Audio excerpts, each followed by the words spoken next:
Oh, soon as he goes away. Let's see, get my volume going. So we're into the knife round. I'm pretty sure Mirage is still CT sighted. I've just been informed Busy's coaching. Killer Bees knows Bibby. He's been playing a long time, so. But yeah, here we are in the knife round. Nothing crazy going on here. Does look like Jaguar is going to take it. Pretty sure this is still CT sided. Could be wrong, but I think it's more of a 9-6 map. Yep, they do stay, so it is. They're going to stay with the CT side, see what they can do here.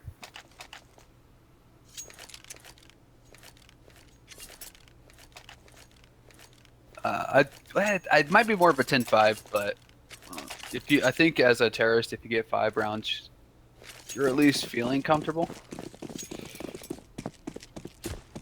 So I gotta turn on my auto so that we all get on the same page. It does look like Broken Alliance is gonna be setting up for an A hit, but they do toss out smokes and don't run away. There they go. Wait for the smokes to bloom. Is an A execute. Voltage gonna get taken down. 5 on 4, 5 on 3, 5 on 1. Pretty much destroyed trying to take the A site. Ooh, Snakes does pick up 1, but he has no armor in a 1v4 with the bomb down. I don't think he's going to really be able to do much. At this point, if he can get a few frags here and there, it's going to be beneficial to his economy. But I think that's about all he's going to really be able to accomplish from here. If he had armor, there's a slight chance he could win, but without the armor, that's pretty much going to be it. They're going to hear him running away. You getting lag too? Oh, yeah. Holy shit, that went up to 100 SV, man. That's crazy. Yeah, I've never seen that before. I turned that off because it angers me. Actually, yeah, I should probably do that. Graph 0. So what I missed, it looks like they got wrecked going towards A. They got wrecked in the knife round, and then they tried to do, I think they had 2 smokes going out on the A site. And as they went to peek, I didn't have auto on, so I didn't see where the smokes landed. But it looked like they smoked off like CT area, and there was a CT triple that one-tapped 2 people. Okay. All right, so first round goes to Team Jaguar. They're on the CT side, so that's a good start for them. They might be able to get a couple rounds here and start rolling, but I haven't seen these guys on Broken Alliance play before. I have no doubt they're going to be able to put a significant amount of rounds, especially on a map like Mirage where you got a lot of strats. And these guys can really aim too, so you combine both of those, and I think they'll do pretty good. It looks like we have a little bit of chat going on in GoTV, so I think a lot of people are watching right now. Actually, well, there's 11 in GoTV, and then I imagine there's a bunch of people in some other streams as well. I know I saw another one that had like 100 people watching, so it seems like a lot of people watching for an ESEA main playoff, which is pretty cool. Yeah. And I don't know if you missed it or not, but I was informed my boy Bibby is actually coaching. So don't get to see the old man frag, but he is coaching. So okay, see what he can do for Broken Alliance. That's pretty. So does he play it all anymore? Do you know? Oh yeah, he still frags. I think he played a few matches, kind of when they needed, but.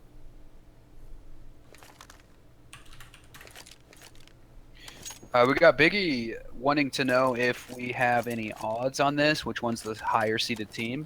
And he's going to make a bold statement in calling Jaguar 67.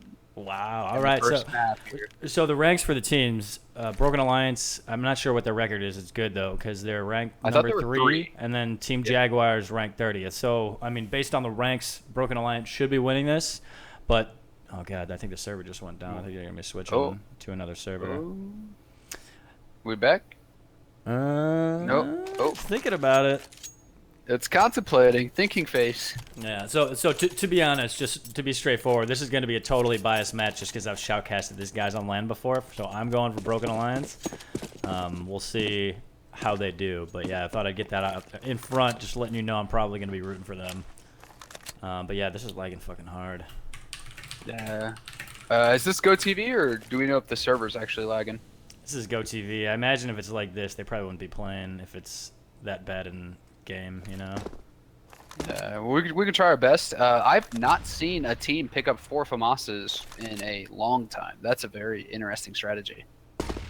Yeah, usually it's going to be SMGs, but it seems like these guys aren't really messing around, and I'm hoping something changes here because this is basically unwatchable. There's a lot of action going on. It looks like they're just going trade for trade. 2 pistol kills, 1 for Grim, 1 for Snakes. Voltage is getting mollied up. Hopefully on it's not the server that's lagging because he's going to be standing in that molly, but here we go, 4v3. It looks like they might get this pistol round, but Mexican Soldier responds. He gets a second one, so it's now a 3v2. The bomb has been planted, though. Snakes towards Cat. Voltage holding this pillar by the bomb. Doesn't connect with those shots, and then Bruno comes in with the kill. So it's now a 3v1. Voltage, last man standing. He's going to get flanked from behind, and Bruno gets a 2K to finish it off. And that's GG for that round. Nice attempt, though. I really don't like their post-plant positions. I felt like they had a really good shot at winning that, and they got over-aggressive with their Tech 9s. And they had an incredible shot at winning that round, but they just got a little over-aggressive and put themselves in positions to not get trades. Yeah, that one pillar position's tough, especially when you got a deagle. Yeah, I mean, you might be able to bang off a 1 dig real quick on door, but like once you're gone from there, people can basically just spam once they know that position and just come around that corner. So yeah, it is what it is. It's now 2-0. Team Jaguar up, and BXA are going to be on a full save. I think it's going to be a YOLO B here, at least maybe contact B, so you can see them all collecting here in B apartments. Looks like they have a smoke and a flash, and an extra smoke as well. So hopefully for them, that'll help them be able to get into sight. But they're going to be running through a smoke. Jaguar is going to nade them up. That does a huge amount of damage. Somebody add that up. That was basically a Kobe on that whole team. But here we go. Snake's coming around the corner. SCRX not ready for it. He gets shot in the side of the head, but Mexican Soldier does get a kill, and then Cupido also gets a second kill there, and this is falling apart here for the T side. They look so good. It's still doable, but Grim is low, and he goes down, and eventually all the T's go down, but they basically achieved the goal. They got the bomb down. Kind of surprising they even got the bomb down because there was a 3-stack on the B side. They had 1 in apps, 1 in sight, and 1 in cat. So really surprising to even get a bomb down. So good job there. They're going to have a lot of money with 2 bomb plants. You see the op right up on Voltage. So let's see where they go with that. Match has been paused. So yeah, it looks like we dropped 1 from Jaguar. But yeah, that was really good. The fact that they were able to get the bomb down there with the 3-stack even. I know B is pretty easy to get the bomb down in comparison to the A bomb side. It's a lot more open. You can take a lot more close fights. But I did see a lot of Glocks on the T side, so that's really impressive. The fact they were even able to get a bomb down. Yeah, so hopefully this guy gets in here pretty quickly. I imagine it's just a standard disconnect. Hopefully that's no issue with, you know, their internet or something like that. So we're sitting around here for 15 minutes waiting for that to get fixed. And I'm hoping while this is timeout, ESEA might be able to come in and fix this somehow. I don't know if it would be something where they have to change the GoTV server or what, but I'm hoping they can fix it. Actually, it looks a little bit better now. So maybe that's a sign of what's to come. It's feeling better, but the last 2 rounds have been pretty much unbearable. Yeah. It's pretty rough, man. Yeah, it's basically at like 0.25 normal speed, I feel like, or maybe even worse than that, like 0.1. I'm not even getting that. I'm skipping all over. And one of these players is actually literally looking at like a 45-degree angle. Yes. Yeah. Yes. Is it Seed?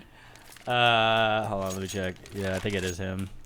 Yeah, he's just sitting here diagonally with a smoke in his hand, and I'm wondering, is that gonna hit the spot he wants it to, or is that just, you know, fucked up with the GoTV server? Yep, that's where I'm at right now. So that should be fun to shoutcast him. He just hits the nuttiest shot at a 45-degree angle. You know, how did he do it? Oh my God, with the 45. Yeah, it's pretty crazy right now. I gotta find my Radio 3 to get my auto back on. Actually, I gotta turn off my camera so you guys don't have to stare at me while I'm doing this. Oh, there we go. Oh, we got a new follower, MagicHelmetTV. Hits me with that follow. Thank you, brother. Yeah. I mean, I watch all the time on as well. Yeah. Man, I cannot find Radio 3 and feel like I went retarded. Let's see.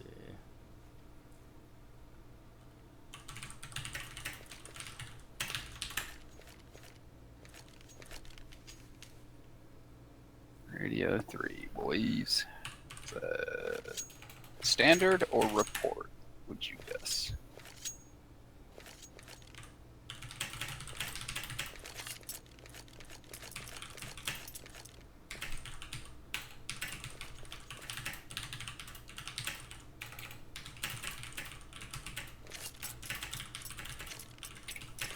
All right, there we go. We are back in business.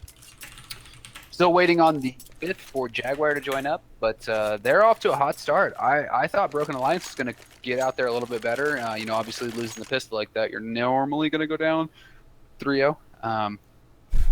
But I was not expecting this convincing. I feel like Broken Alliance has appeared in a few rounds and then just immediately got shut down.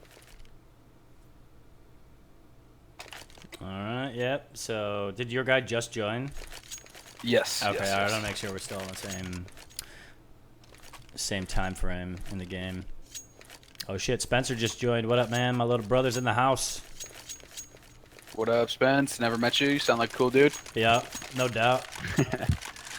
He's actually All going right, to be so buying some we have a Bitcoin. double op setup. I don't know if you saw that. We have a double op setup coming out of the CTs here. This is very interesting. Mirage is a map known to be viable for the double op setup. But got that coming out early. First gun round. If they lose this, that could really affect them in the long run. Yeah, one of them is going to be going window, but that smoke, I used to go hard on window with an op, but once somebody introduced that smoke top mid, it just like ruined me. Yeah, that's I've seen a lot of pros get spams through that smoke. So I don't know what they're doing, but every time I spam it, I do not get anything. We do have a first pick going in this favor of Broken Alliance. Yeah, there we go. MOTM starts off the round with a nice kill there. I think he probably should have died there because he didn't hit those first initial shots, and it looked like the CT had the jump on him, but he's able to take him down. He only goes down to 770 HP, so he's in good shape right now. Those two ops are still on the board at the moment. And let's see where they are. One was window. He's still there. Looks like he's going to rotate. My guess is over towards ticket booth. And then the other one is actually holding B apartments, which I think is a strong position. But if you hit that, or if you miss that initial shot, you got to get out of there quick, and you got to have a good support system in B to help back you up, because you still got to have time to escape and get in a better position. Otherwise, they're just going to run you over. But we here got Exceed holding this position. Kukito looks like he almost sees him, but he's in a corner where it's just barely out of view. So once he comes out of there, I think there's going to be a little bit of a firefight. But it looks like the action's on towards A. 30 seconds on the clock, and now Exceed will start to push towards connector. Kukito is going to fall back towards B, and Exceed is waiting for him to push, but there's that opening kill with that op I mentioned towards ticket booth, and there we go. Voltage takes him out. MOTM gets another entry, so 4v2. Scar X and Kukito are going to have to try and retake this site. One of them is going CT, and I think they're going to run that op away. So I imagine it's just going to be exit kill attempts here by Kukito, and then Scar X is just going to do his best to hold on to this op, and I think that's probably a smart move now that the bomb has been planted. Oh, let's one go by. That double op setup is going to be, oh my goodness. Oh, is this happening? Going here? Is this about to be a spawn moment, although it's the wrong map? I think he's going for it. He Oh got my one. goodness. And the MO team's kind of far away, so if he gets his kill, I think he might be able to do it, although it's my. planted for Cat right now. So Exceed's going to come in here and have to do something to get this kill, and he's in the perfect position to deny that. But that was a nice attempt. If he had a smoke, he might have had a better chance to do it. Yeah, the eco damage that he just inflicted on them is crucial. I was going to say that the double op setup's going to cost him a lot of money, but the fact that he goes in there and gets those 2 extra frags brings it back to where they only had 2 survive, so almost everybody has to rebuy. That's such good awareness to let that guy run by. Yeah, and let's see, they were able to hold on to that op, so Scarx is able to continue and bring that over to the next round. Let's see where he goes. He's number 2, and he's going to be the guy holding towards the window, or actually he's in connector right now. So he'll be holding down mid. He's rotating to jungle, and I imagine he'll join the guys towards A. He's going through rat hole right now, and the T's haven't decided what they want to do just yet. The bomb is sitting in spawn, so it looks like they're just going to go try for a quick pick, and then once they do that, they'll make a decision based off that information. Snakes is peeking up here in towards B apartment, and he hasn't spotted anybody just yet, but there's a guy jumping there towards Van. I think has finally spotted him. He's taken down 1 HP, but I imagine that's probably from a nade. So a minute on the clock, and not much has happened yet. Waiting for some action to get started. Did get dinked down to 23. I believe that was from a molly. maybe a nade molly combo. So that's got to be pretty frustrating for him to, carry that op over, not even see any enemies, and be down to 23. And as you see here, this guy towards Van is just really toying with Snakes at the moment. They got to be careful because Snakes will hit that shot if he continues to jump. But the action is going towards B. Smokes are going to go up. Flash is going to be going into sight, and the execute will start. 35 seconds left. Plenty of time to get the bomb down, but the guy that gets these kills first. 3 CTs waiting. 1 top cat, 1 sight, 1 towards Van. He's going to fall back towards bench.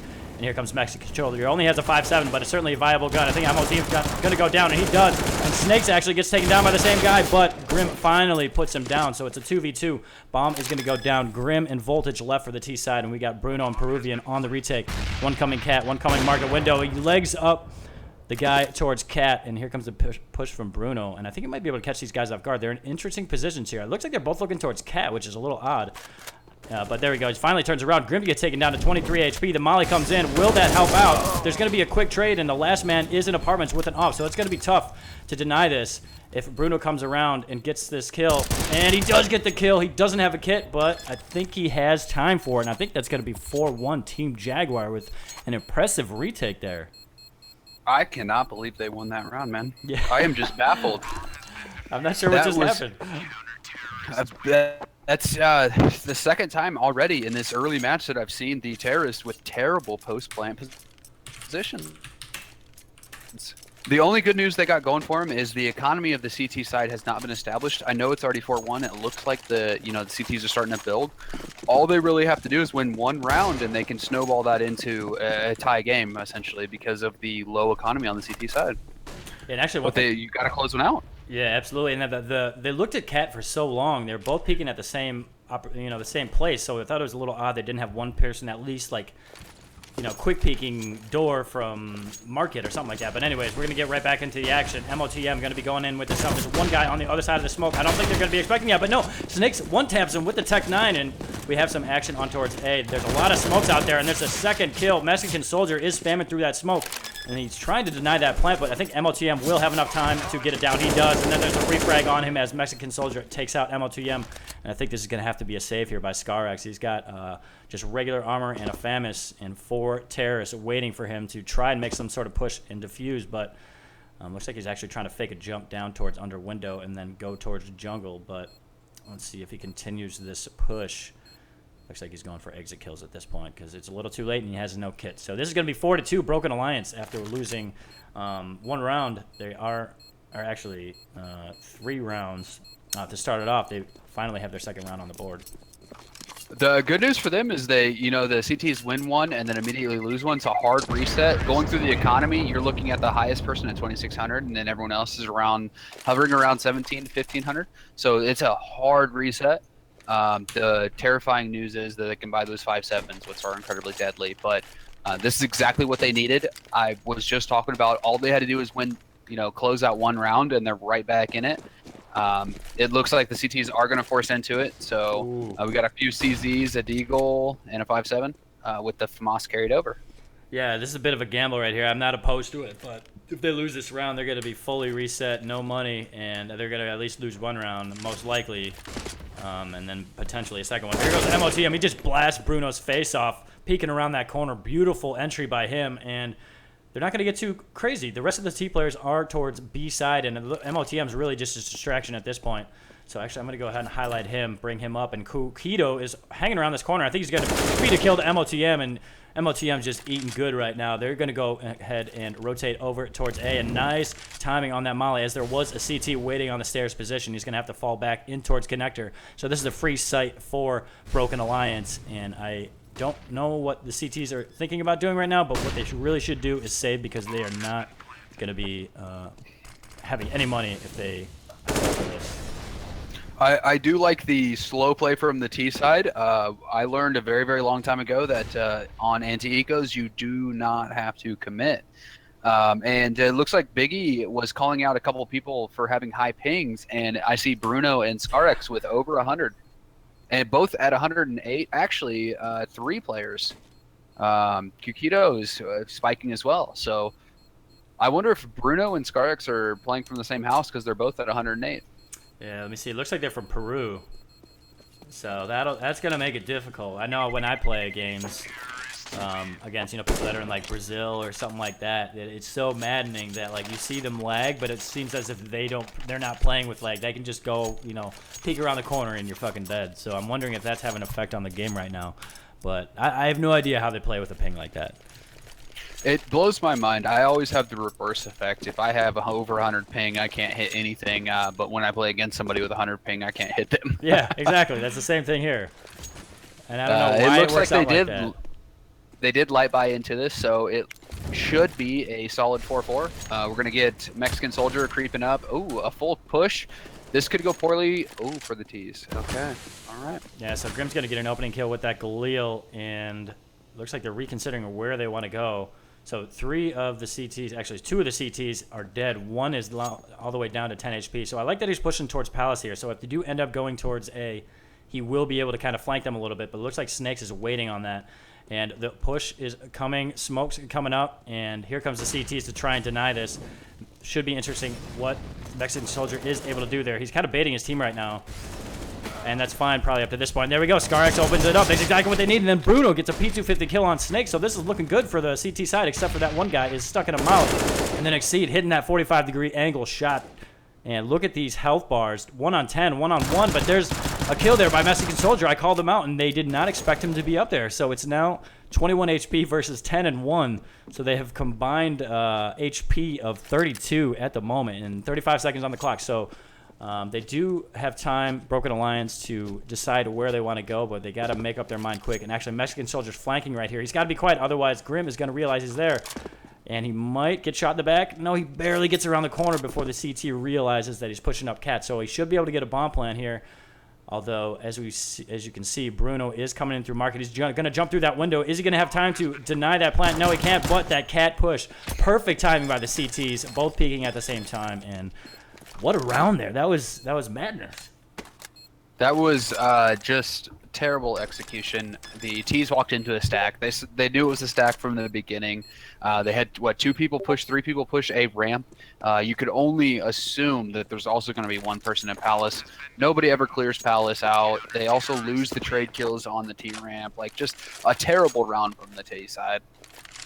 Yeah, that was hard to watch. I mean, I feel like you got to have somebody at least come through Palace. And hey, if you run into, the guy's probably going to be low. I mean, he took him down to 10 HP, so somebody's got to have an idea that guy that was playing A is somewhere in the area. So you at least got to check the spots where you can potentially get flanked, especially when you're not going to be looking at other parts of the site. So if you just send 1 person, I don't think it'll be all that big of an issue. But hey, they lost a round. It is what it is. Let's see if they can come back from it. But some more ops are on the board. Voltage, who is normally the star op on their team, finally has that gun, and he's going to be going up against a Mexican Soldier, who now has an op of his own. We do see Biggie coming in with the server question. I do believe that is a high enough difference to request a different server.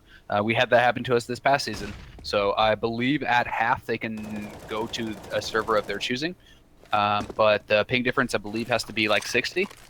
I could be wrong. You can correct me if I'm wrong, Mitch, but I think it's 60 overall. I remember that happened to us, and that was pretty annoying to go up against. But hey, I mean, if it's main playoffs, I have no problem with somebody kind of requesting that, because 100 ping, I think one of them was up at that like 155 at one point. So that shouldn't be happening in a playoff match like this. So I imagine somebody, even if it's not at halftime, they might do it for the second map. Yeah, you've got 2 people at 108, 1 person at 116, and the highest person on the T side's at 60. So that's a pretty big difference. Ooh, Grim opening kill. Nice shot on Peruvian, who had no idea he's going to be coming around the corner. He goes ahead and peeks that guy ticket booth, but he gets his head taken off. So MOTM's going to go push and sandwich, and not a good push by Bruno. He gets peeked by 3 different players, but there we go. CTs respond. Skarks is going to try to come through Red Hole, but he is denied. So 1 CT left. He is towards this ticket booth position. 2 T's trying to do something to plant this bomb because they don't have enough time to go towards B. They're going to plant for this Cat position, and here we go. The retake is on. The T's got to have this round. If they lose this, that's a big problem. There we go. Mexican Soldier gets 1. It's now a 1v1. Voltage looking the other way, and he goes down. No, don't do that. Not like this, guys. Not like this. That is just, again, that is what the 3rd or 4th round they've had terrible post-plant positions. I feel like John Madden right now. You gotta have better post-plants. Yeah. But seriously, These post plants are atrocious. They're not setting themselves up for trade kills. Yeah, and they're both really in like a small area. So if he just came around the corner with a 5-7, he could just pop one and hit the other if he had an idea the other guy was around the corner. And I saw one trying to escape towards ramp, or at least try to reposition, and that's where he got caught out. So the guy came around the right side of that triple box, got that kill, and just went around the other side, and voltage goes down. And that's the problem with having an up in a place like that, up close, and the other guy has an automatic weapon. So. Did they know that he was CT? It looked like they knew that the last player was CT, so they were kind of spotting jungle, knowing that he could go there. But I'll let you take over here. Yeah, but they mollied it out. But I mean, I think they had an idea. But yeah, we'll get into the action real quick. There is an opening kill on Peruvian. He goes down. Nice positioning here by Snakes, holding on the left side of that smoke on top of the box, and MOTM comes get that flank really quick. So I think that's going to be a shutdown of this round for the CTs, and I think we're going to go to 6-4, which I like to see because some of these rounds that BXA and Broken Alliance have lost, that's got to be so brutal, especially when you're like in VOIP or you're talking to your buddies, and the morale might be a little low after winning rounds you think you should have won. Yeah, we got Killer Bees coming in, agreeing with me 100%. Like, these post plants are just absolutely atrocious. I don't know what they're doing. The CT has to defuse the bomb. At the end of the day, he has to. Exactly. The 6-4 is going to be interesting, though, because they have, with the 2 rounds that the CTs won, they only kept 2 players alive and 1 player alive, so their economy is pretty low. Let's see if they force into this or they just take the hard eco with the gun that they carried over. Yeah, it looks like they're going to go ahead and have everybody save except for ScarX, and I imagine they might stack a player close with him, so if he goes down, they can pick that up. But just to look quickly at the scoreboard, Mexican Soldier, he's been doing where he was the one that had that big 2K clutch that we were just talking about. He's at 13-5. He's followed up by Bruno, who's at 9-5. The rest of them are all negative, and then if you see on the other team, they're pretty evenly distributed between 8 and 3. Voltage, I know he can do work. He's a little bit low right now at 3-7, but if he starts hitting his shots, it's a lot of trouble there for Team Jaguar. Yeah, you've got Voltage and Zed coming in at the bottom of the scoreboard for the T's. But other than that, you see Grim Snakes and Mod pretty similar, which is good to see. I'm telling you, they just really need to win one of these rounds clean, and they can win out this half pretty easily. Yeah, I feel like they're really winning this map like 6-4 for them, but the fact that they kind of ruined a couple of those rounds, that's why they're behind now. I mean, they've done everything right up until that last part where they just really kind of screw up with the post-plant position. So let's see if that's something they can, adjust. And maybe your boy Bibby can give them a little bit of help with that. In that coaching role. Yeah, he's probably yelling at him right now. I don't know him, but if I was a coach, I'd be fucking yelling. He needs to be screaming at them. I mean, that is NACS to a T, as Big E says. NACS just not able. You put yourself in a winning position and then you throw it. Like, come on. Yep, no puns intended, Taste. I love you. Here comes Cat. Oh, nice shot by Voltage. I don't know if you saw that, but that was a fucking beautiful 90-degree turn, a 180-degree turn, and he hits that. So that might be that one shot that wakes him up.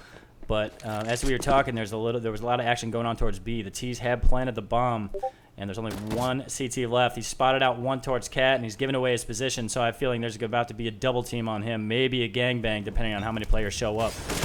And, yep, there we go. MOT puts him to sleep. It's now 6-5, and a lot of the T's live through the rounds as well, which I think is going to be key here, and they're starting to stack up a pretty good economy. This should be a save from the CTs. That was a very good round finally coming out of the T's. I know it's only a 6-5, and I'm really going hard on them, but in my opinion, they should already be, like a 9-2.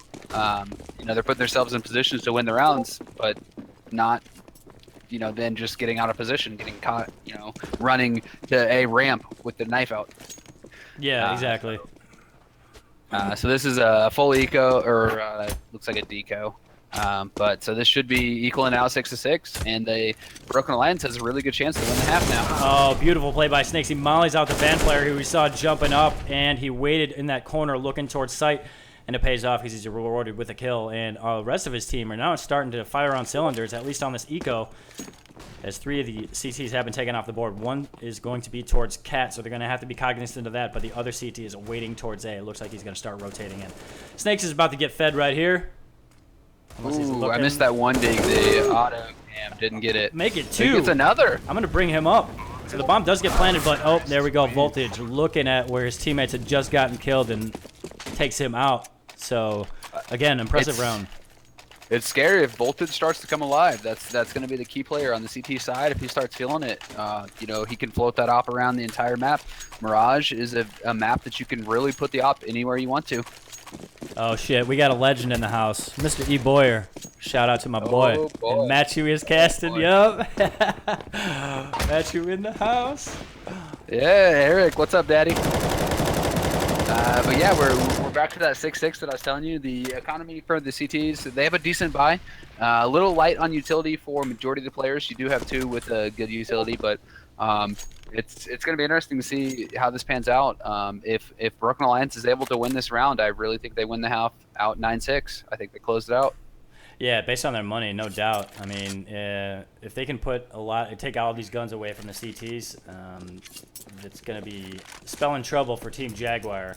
Let's see how they set up here. So the op is going to be toward. They're actually holding an odd position here. He's holding this rat hole from CT spawn. That's not something, and it's not very traditional play, but maybe I just haven't seen it in matches personally. But I'm not exactly sure what the thought process is here. Maybe just waiting for somebody to get boosted into window, but you kind of leave connector open, leave cat open. But here we go. They have the right setup right here because the execution's going towards A. 3 coming from ramp, 1 coming from palace, 1 guy on the other side holding from sandwich. So that molly's going to help him out as there's nobody able to get that trade frag. But here we go. Kukito gets a double. Can he get a third? No. Exceed puts him to sleep. So now 3v2. Snakes and Exceed left. And finally, all the CTs have rotated. The bomb is down towards ramp. So this is going to be tough to recover, but Snakes opens it up. He evens it up to 2v2. And both CTs are in the CT position. So we saw them fail this earlier. They got the kill, but they weren't able to fend off Mexican Soldier. And there we go. Entering kill for Scarex. Exceed goes down. Snakes is going to fake it, but there's only 8 seconds left. He's got to get both of these kills or plant the bomb. And I think he just completely fucked up. I don't think he's going to be able to plant this bomb. Let's see, 1 second. He does get the bomb down, but no, Scarex is just waiting around the corner. I think he was just playing with him at that point. So they got the bomb down, but I think they could have won that one too. Yeah, that's another one where I don't understand the play. I don't really get what they're doing there. You got the guy stuck in apartments who just kind of lurked out there. On top of that, just getting a plant doesn't do anything. You guys have the economy. There's only a couple of rounds left. You can buy every round. You need to win the round. So he should have stuck the plant immediately and tried to win the round instead of going with the, late plant. Yeah, because he basically just paints himself in a corner, because there's 8 seconds left. If you don't hit that bomb plant, you try to peek around a corner and nobody's there, like you immediately have to go for the plant. And that gives the CTs the opportunity to know, okay, this guy has to stick this plant and they can just bust out without a worry. Exactly. Whereas if he had stuck the plan originally, looks like we got a full execute going on A, so I'm going to let you take over here. All right, so Molly got to be going up towards jungle. Nice nade comes in.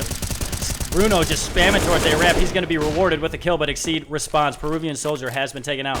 Bruno going to jump up on this box. A nice set of smokes here, but it's not working because that ticket boot position looks right over it and gives the advantage to the CT side, but the bomb will be planted on towards the cat, or for cat.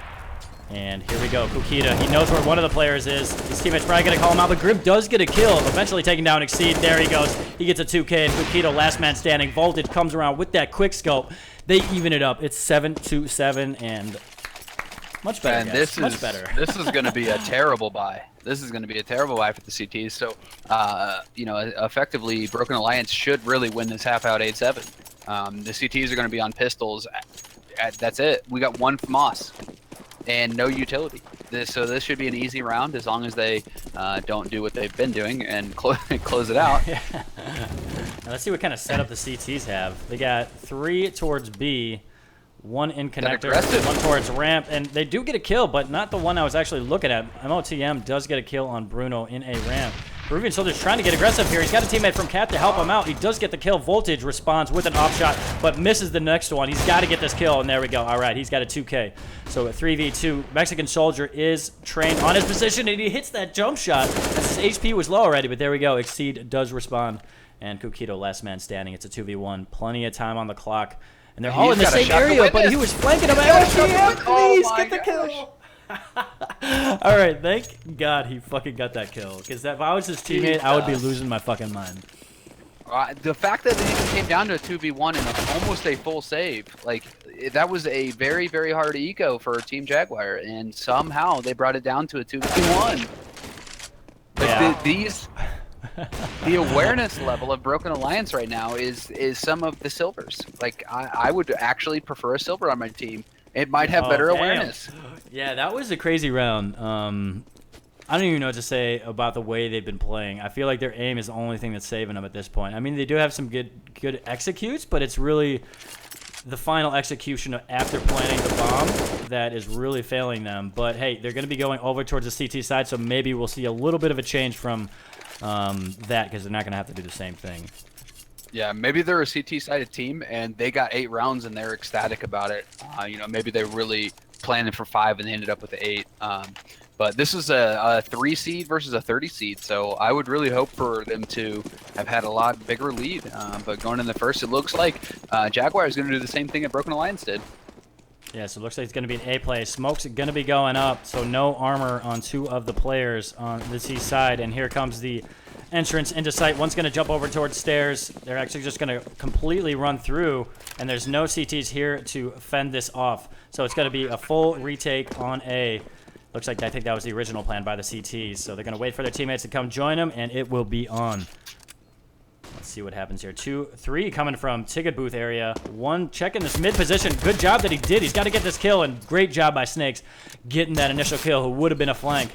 And Starks is going to have to try and fend this off. He's got CTs coming everywhere. There's only 2 Ts left. They tap the bomb. Kukito does get a kill, but it's now a 3v1, and okay, Snakes makes sense of this round and gets the double kill to finish it off. Voltage has a kit. They take it. Big round by Broken Alliance there. Look how low their health is on the CT side. They very easily could have lost that, and it's really interesting to see the exact same play. The only difference is Jaguar played that site aggressively, and Alliance played the retake A strategy, and both worked out, which is bizarre. Normally you don't see that. One of the teams normally fails. Yeah. Yeah, usually you think one strategy will be better than the other, but hey, they got the W. Yeah, I mean, the only difference is that Jaguar got a bomb plant, whereas Alliance did not. True. Oh, there we go. Grim waiting for somebody to come out of the palace position. He did have a teammate in Exceed helping him out towards ticket booth, and MOTM gets a kill for himself. So 2 Ts off the board very quickly. Voltage, booyah, with the scout to the face. Scarex, I'm sorry about that, but you're going to have to wait till the next round, buddy. So now a 5v2. Shotgun scout. That was fucking beautiful. Yeah, see, Voltage, dude, him and Ops and apparently Scouts, like, he is a fucking savage, straight up. Oh, yeah. This is going to be interesting, though, because we're at, we effectively should be at 10-7. And, ooh, nice shot, Voltage. Make it 2 for Voltage. Yeah, we should be at 10-7. The only difference is we only have 2 rifles with the scout going in for the CTs, and this is going to be a full buy for the terrorists normally. Yeah, 2 AKs right out the gates. They're going to be light utility. I don't see any utility. So now we got to smoke a couple flashes, 3 smokes, and 4 flashes for all of the terrorists. So this is probably going to be a set strategy. Just, lob a couple smokes, throw flashes, and try to get those AKs into play.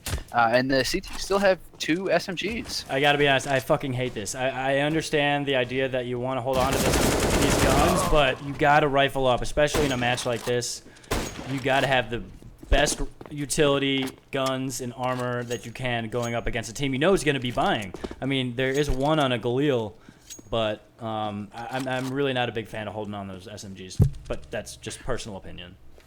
I am a huge proponent to, buy to win. And if you're not going to buy to win, then everybody needs to be on the same game plan so your money is correct. Now their money is going to be all sorts of places. It's going to be all over.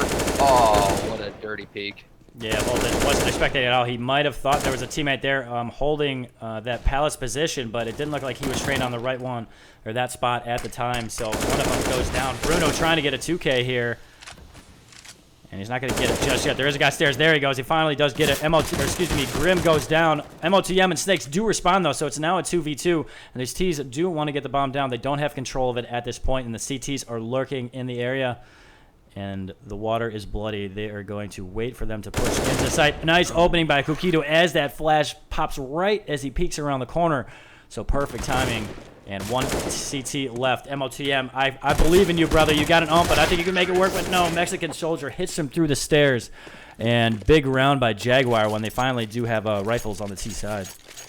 What was Snakes doing? I'm very confused with the play that he made. He put himself out in the open when he knew that bomb was down default. So they got to gather the bomb and plant it. I'm not really sure what he was doing. Was he by CT in front of... Where was he killed? Because I remember what you were saying. So, go ahead. Oh, yeah, he got killed right in front of the tower stack. I don't know what you call it. That stack right in front of CT. He was in front of that. Yeah, that's a spot where you gotta hang back, Just wait for them to get the bomb and then try and plant it, and then once they're doing that, bust out and get the kills. So that's tough position by Snakes right there. It was a 2v2. A little upset right now. He should be. It was a 2v2 with 40 seconds left. They got to gather the bomb. All he has to do is stay alive. When they go to plant, kill the planter. He's probably going to get traded out, puts himself in puts his teammate in a 1v1. It's very winnable with probably 20 seconds on the round. But instead he overpeaks and gets a free kill, or gets killed for free. There's no way to trade that out, and that's it. Yeah, so he is leading this leaderboard, but you don't want to see plays like that when he can definitely play better than that and play better positions. But it is what it is. We're in the next round. We do have an SMG on Grim. He's on an ump, but the rest of the team, luckily, does have enough money to buy into this round. Oh, Exceed gets caught with a nade, and Bruno just busts out with a 2K, and no response just yet. Voltage doesn't hit that shot either. You gotta hit that shot. That's a big shot you gotta hit. And he missed the second one. That flash takes him out for the most part. There we go. MOTM comes in. He's thinking about picking up that up. He does, but he gets greedy, and ScarX makes him pay. So 4v1, only one CT left, and he is probably going to run away here. Snake's trying to hold on to that M4, and that is depressing. Yeah. You got to hit those shots. I mean, that could have... You got to gotten that one kill, and then probably followed it up with another one, and the rest of his team can come around the corner and, help shut down the site. But, yeah, I think another mistake there by Broken Alliance. Yeah, here's the crazy thing is you look at the rounds. The first round, they only lost 2 players. The second round, they didn't lose a single player, and now they're broke. That just goes to show you how quickly the economy can go when you're buying ops and, all the utility. You look at them, the highest players at 2,600. This is going to be a hard eco, maybe a double eco. Yeah, I'm hoping to save here, personally. Although, dude, Grim does deagle up. Yeah, yes, Eric Bibby is coaching now. Yeah, so I'm wondering how those comms are going right now on Team Broken Alliance. A lot of mistakes up to this point. Let's see if they can pull it together. There's a lot of aggression here towards mid. They might have thought somebody pushed through that smoke on Cat, but they're not going to go ahead and look there. Oh, Voltage just running through Molly. He's already down to 29 health. I do like the 5-man, though. I hate when people eco and they don't stick together as a team. You don't have a shot to win the 1v1. You have a shot to win out the trades. Yeah, you got to go in numbers, absolutely. But the execute is onto B, so they're in the right area. And perfect molly there. That one guy jumps into. MOTM gets a double kill, but here comes the T's response. They get 3 kills in a row. Snakes is going to push up close, trying to get that AK. And again, the greed makes him go down. And we are now evened up. I can't hate on that attempt to pick up that AK because I think that would have a big possibility to turn the round around. But, yeah, you hate to see that. Trying to pick up a gun, and that's when you get taken out. Yeah, it had massive potential, but at the same time, they were already up in numbers. And effectively, 1 deagle in 4 USPs, and they get 2 kills and almost kill the whole team. I mean, that's pretty impressive, except you lost a round. Now it's 10-10. We're jumping right back in. You got a full buy here. Incredibly light utility on these CTs. So I would really like to see how they use their utility, if they go sparing or if they try to get it out early and aggressive. And it looks like they're going with the aggressive approach. Nice, beautiful play. Snakes get flashed in by his teammate. Kukita had no idea what was coming, and he gets taken down immediately. So that's the teamwork I like to see. So early man off the board for the T side. Yeah, there's 2 approaches when you're when your light util is just hold on and wait for an execute, or to aggress early, and they chose to aggress early. They got the numbers, and they're going to jump into the B, so I'll let you take over. Okay, so here comes the rotate for the CTs. All of them committing, but early kill there. MOTM probably should have had that kill, but one man boosted up in sight. Voltage was able to get a kill, but Snakes is taken out. Exceed with the response. So 3v2, Mexican Soldier on and up. The ScarX only on a Tech 9. Interesting. I don't know if he just doesn't have the gun busted out. There you go. He has an AK now. So the CTs are a man up, but the bomb has been planted, and they got to start this retake now. 2 kits, 1 on Grim, 1 on Voltage. So they're going to be the one guys. But no, they give away a kill. Exceed gets taken down. Grim gets caught jumping. But there we go. He does respond. So it's now a 2v1. Scarx has got to come up big. He spots one out. He's going to go check the market door. He gets that kill. So it's now a 1v1. Grim versus Scarx. Grim is lurking here around the corner. He spots him out. So he has an advantage right here. He knows where the player is. But Scarx is just going to run around. And Grim doesn't have time. He's running out right now. That clock is running down. And he turns around and gets the kill on Grim. What a response. So I don't understand that play by the CTs. I don't know what Broken Alliance is doing there. You have a 3v2. You know that at least one is on site. Let's say one is unknown apartment, and you have 2 people just jumping back and forth in the doorway. You have to get out. You have to get out. That is a one-shot machine zone, and they had an op as well, so it's obviously a one-shot. But that is just a terrible play. Again, the post-plant and the retake execution from Broken Alliance is just not there. But now they're going to be on a hard eco. Yeah, and they're down a round now. They had the lead going into the half, 8-7, and then they were up a couple rounds before it got turned around. But as you can see here, Snakes has continued this aggression in towards B apartments. He's got a teammate real close here as well. They almost get mollied out, but I don't think they're going to lose any life. MOTM has been taken down 17 HP, but not all that big a deal. But finally, they both get taken out as ScarX does come around the corner and get the kill. Responsive by Grim. Kukita has gone down. The aggression does not pay off for Exceed as a Peruvian soldier takes off his face. So 4v2. T's don't have the bomb at the moment, but I don't think they really care because they're just going to run through the whole team. That's 12-10. Like that. And a huge shout out to Mexican Soldier and Bruno, just really lifting their team right now. They're both number 1 and number 2 in the server at 21 and 20 kills. And then their teammates, I'm guessing Peruvian might be the IGL, at least I would hope so, because he's sitting at 8 and 17. Yeah. But then you got 14, 19, 12, and 10. So those guys are really leading the way when it comes to the frags. Opening is the big thing, though. They're getting those big opening kills. Yeah, absolutely. So, here comes the buy round, and this is what I like to see. They're going for the double op setup. Snakes and Voltage both have an op. Let's see how they leverage those. One of them is going to be towards looking from Cat towards Cubby. And I think he might actually be given a kill right here, but no, actually, Scar X is below that ramp. And he's going to try to come around this corner and maybe see if somebody peeks a window, but there is going to be a pinch on towards A. So let's see if this flank by Scar X yields any kills. There we go. Nice job by Kukito, who's totally flashed out, but he's still able to get that kill under Palace, and the T's are starting to roll. 2 CTs left. Both of them have an op. Both of them are towards CT. They missed the initial shot, and there comes a nade, and there we go. Kobe Snakes dunks on him, so a 3v2 now, and the bomb has been planted. Only a kit on Snakes, and he's actually running away. So they aren't even really thinking about retaking this. So hopefully for them, they're able to escape without dropping any of these ops. But I hate to see this. I want to see Broken Alliance win, but they're just not executing when they need to. And look at this, Scarx he's waiting. I think he's about to give these 2 kills. Oh no, he gets one. All right, Voltage. Thank God, Voltage. Get a fucking kill. He was ready to pounce, and the crazy thing is they had a double op set up, not a single op mid, not a single op A, so they had 2 ops and they both went towards B.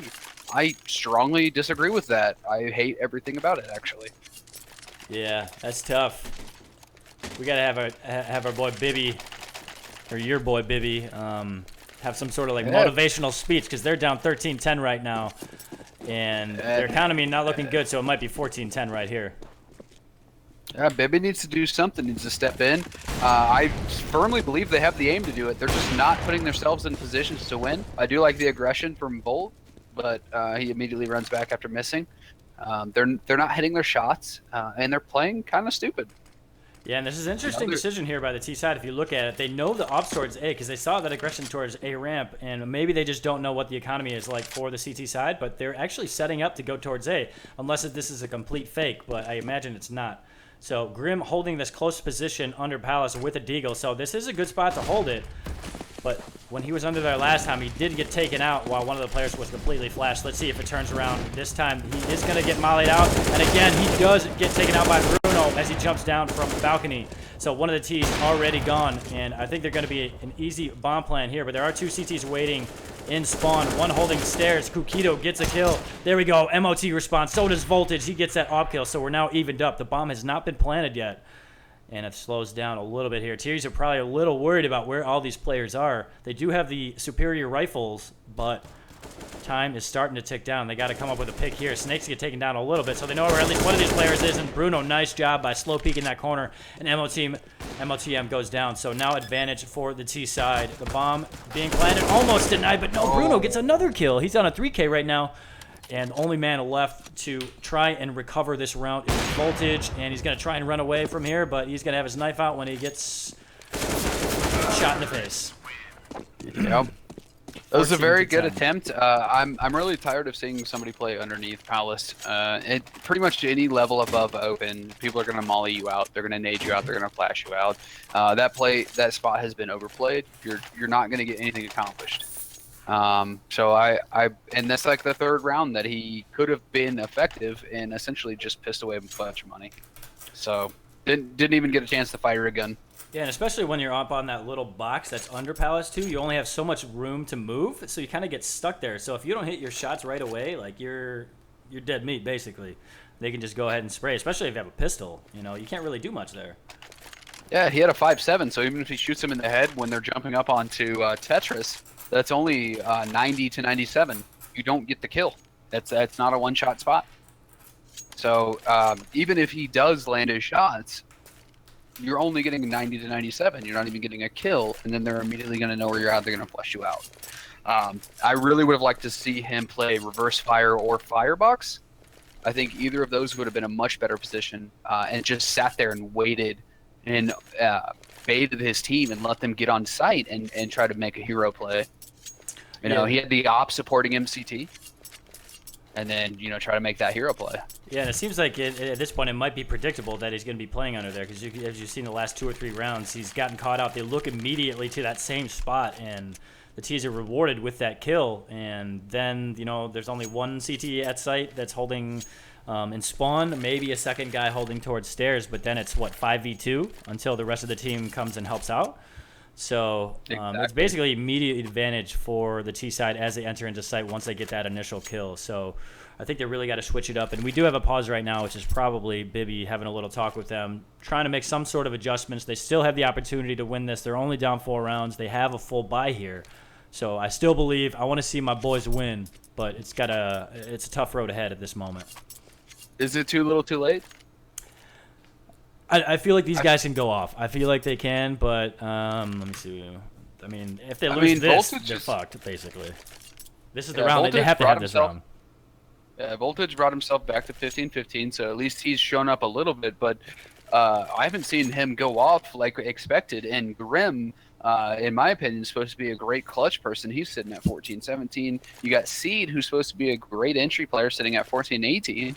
And then you got Snakes, you know, doing his own, but again, back to that double op setup. But just haven't seen anything that really impresses me aside from throwing rounds. Yeah. Oh, that's fucking savage. Savagery. It's true, unfortunately. I'm still coming with the memes. It should be a 14-8 game right now. Broken Alliance should be up 14-8. They just have played terrible post plants and terrible retakes. Oh, and there they we do go. Get gifted a kill right there. All right, so that's the way they want to start out. They get the first kill in the round. That's going to help build morale a little bit. Kukito thinking about going through the smoke. He throws it off his teammate. So only one person able to push through here. He's on the other side of the smoke, maybe be able to peek out somebody who's has his head around the corner, but it looks like it is going to be an execute towards B, but the CTs haven't fully rotated yet. They have one towards Cat, one holding bench, and then one holding market window. So they have a decent setup here, but it would be nice to be able to, if they had another person to add on. But there we go. Snakes gets a double kill so far.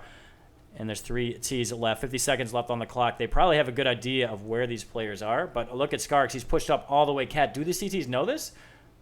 And I don't think they do. He's going to try and jump window here. I don't think there's anybody close enough to be able to hear this. Oh, he misses the jump. Oh, no. Oh, that's the round right there. That's it. He could have got that flank in there, and they could have slow worked it, let him flank. It did look like the CTs had one player in position. Yep. I think it was... Yeah. Oh, I think they had Grim was rotated over towards Rat Hole, but now he's rotated back towards A. But at the same time, Skargs could get up. Oh, voltage. That shot. Rat Hole, that's got to be depressing that it hadn't been shot out yet, because that could have been a huge flank. Yeah. 5 seconds on the clock. They're not going to be able to get this down. Only 2 T's left.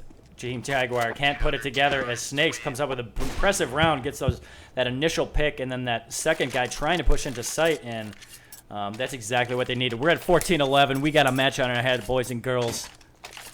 The crazy thing is the T's still have a huge economy, so they can buy this round and probably drop for next round, maybe at least a Tech 9. If they win either of those 2 rounds, in my opinion, they win the game. The economy is going to be so light on the CTs that if they can pick up either of these 2 rounds, they are setting themselves up to win. All right, so let's see what sort of setup we have. We have aggression towards ramp. 2 CTs pushed up. They're not going to see anybody just yet, as Peruvians is on the other side of ramp, but he's really just waiting to see if there's some sort of push. One guy Palace, 3 over towards the B side. One's actually holding towards mid for that push. So I think they're really just looking to see or check out for any aggression. And at this point, the CTs are staying disciplined, which I like to see. Just waiting for somebody to come into their crosshairs, which is a much better way to do it. But here comes the execute. One going to be smoking off window, one smoking off connector, and the bomb is going towards A. Snakes almost gets Molly, but is able to escape, but it's really a ruse because the play is towards A. The bomb is on ramp, and I think the CTs have a perfect setup here, but Voltage has to hit this shot. And I don't think he realized the guy is on the right side of his crosshairs. He's waiting for somebody to come from the left side. And now that the T's have joined him, here comes the execute. He hears those flashes and mollies that are about to be popped. Here we go. He doesn't hit that shot. He has to have it, and he must not have known the guy was all the way over to the right. But it's now 5v4. They have an idea of where they're coming from. Grim comes up big, and then he rotates over to look towards ramp. But 2 T's have come out of sight, and Grim gets gangbanged there by 3 different players from 3 different angles.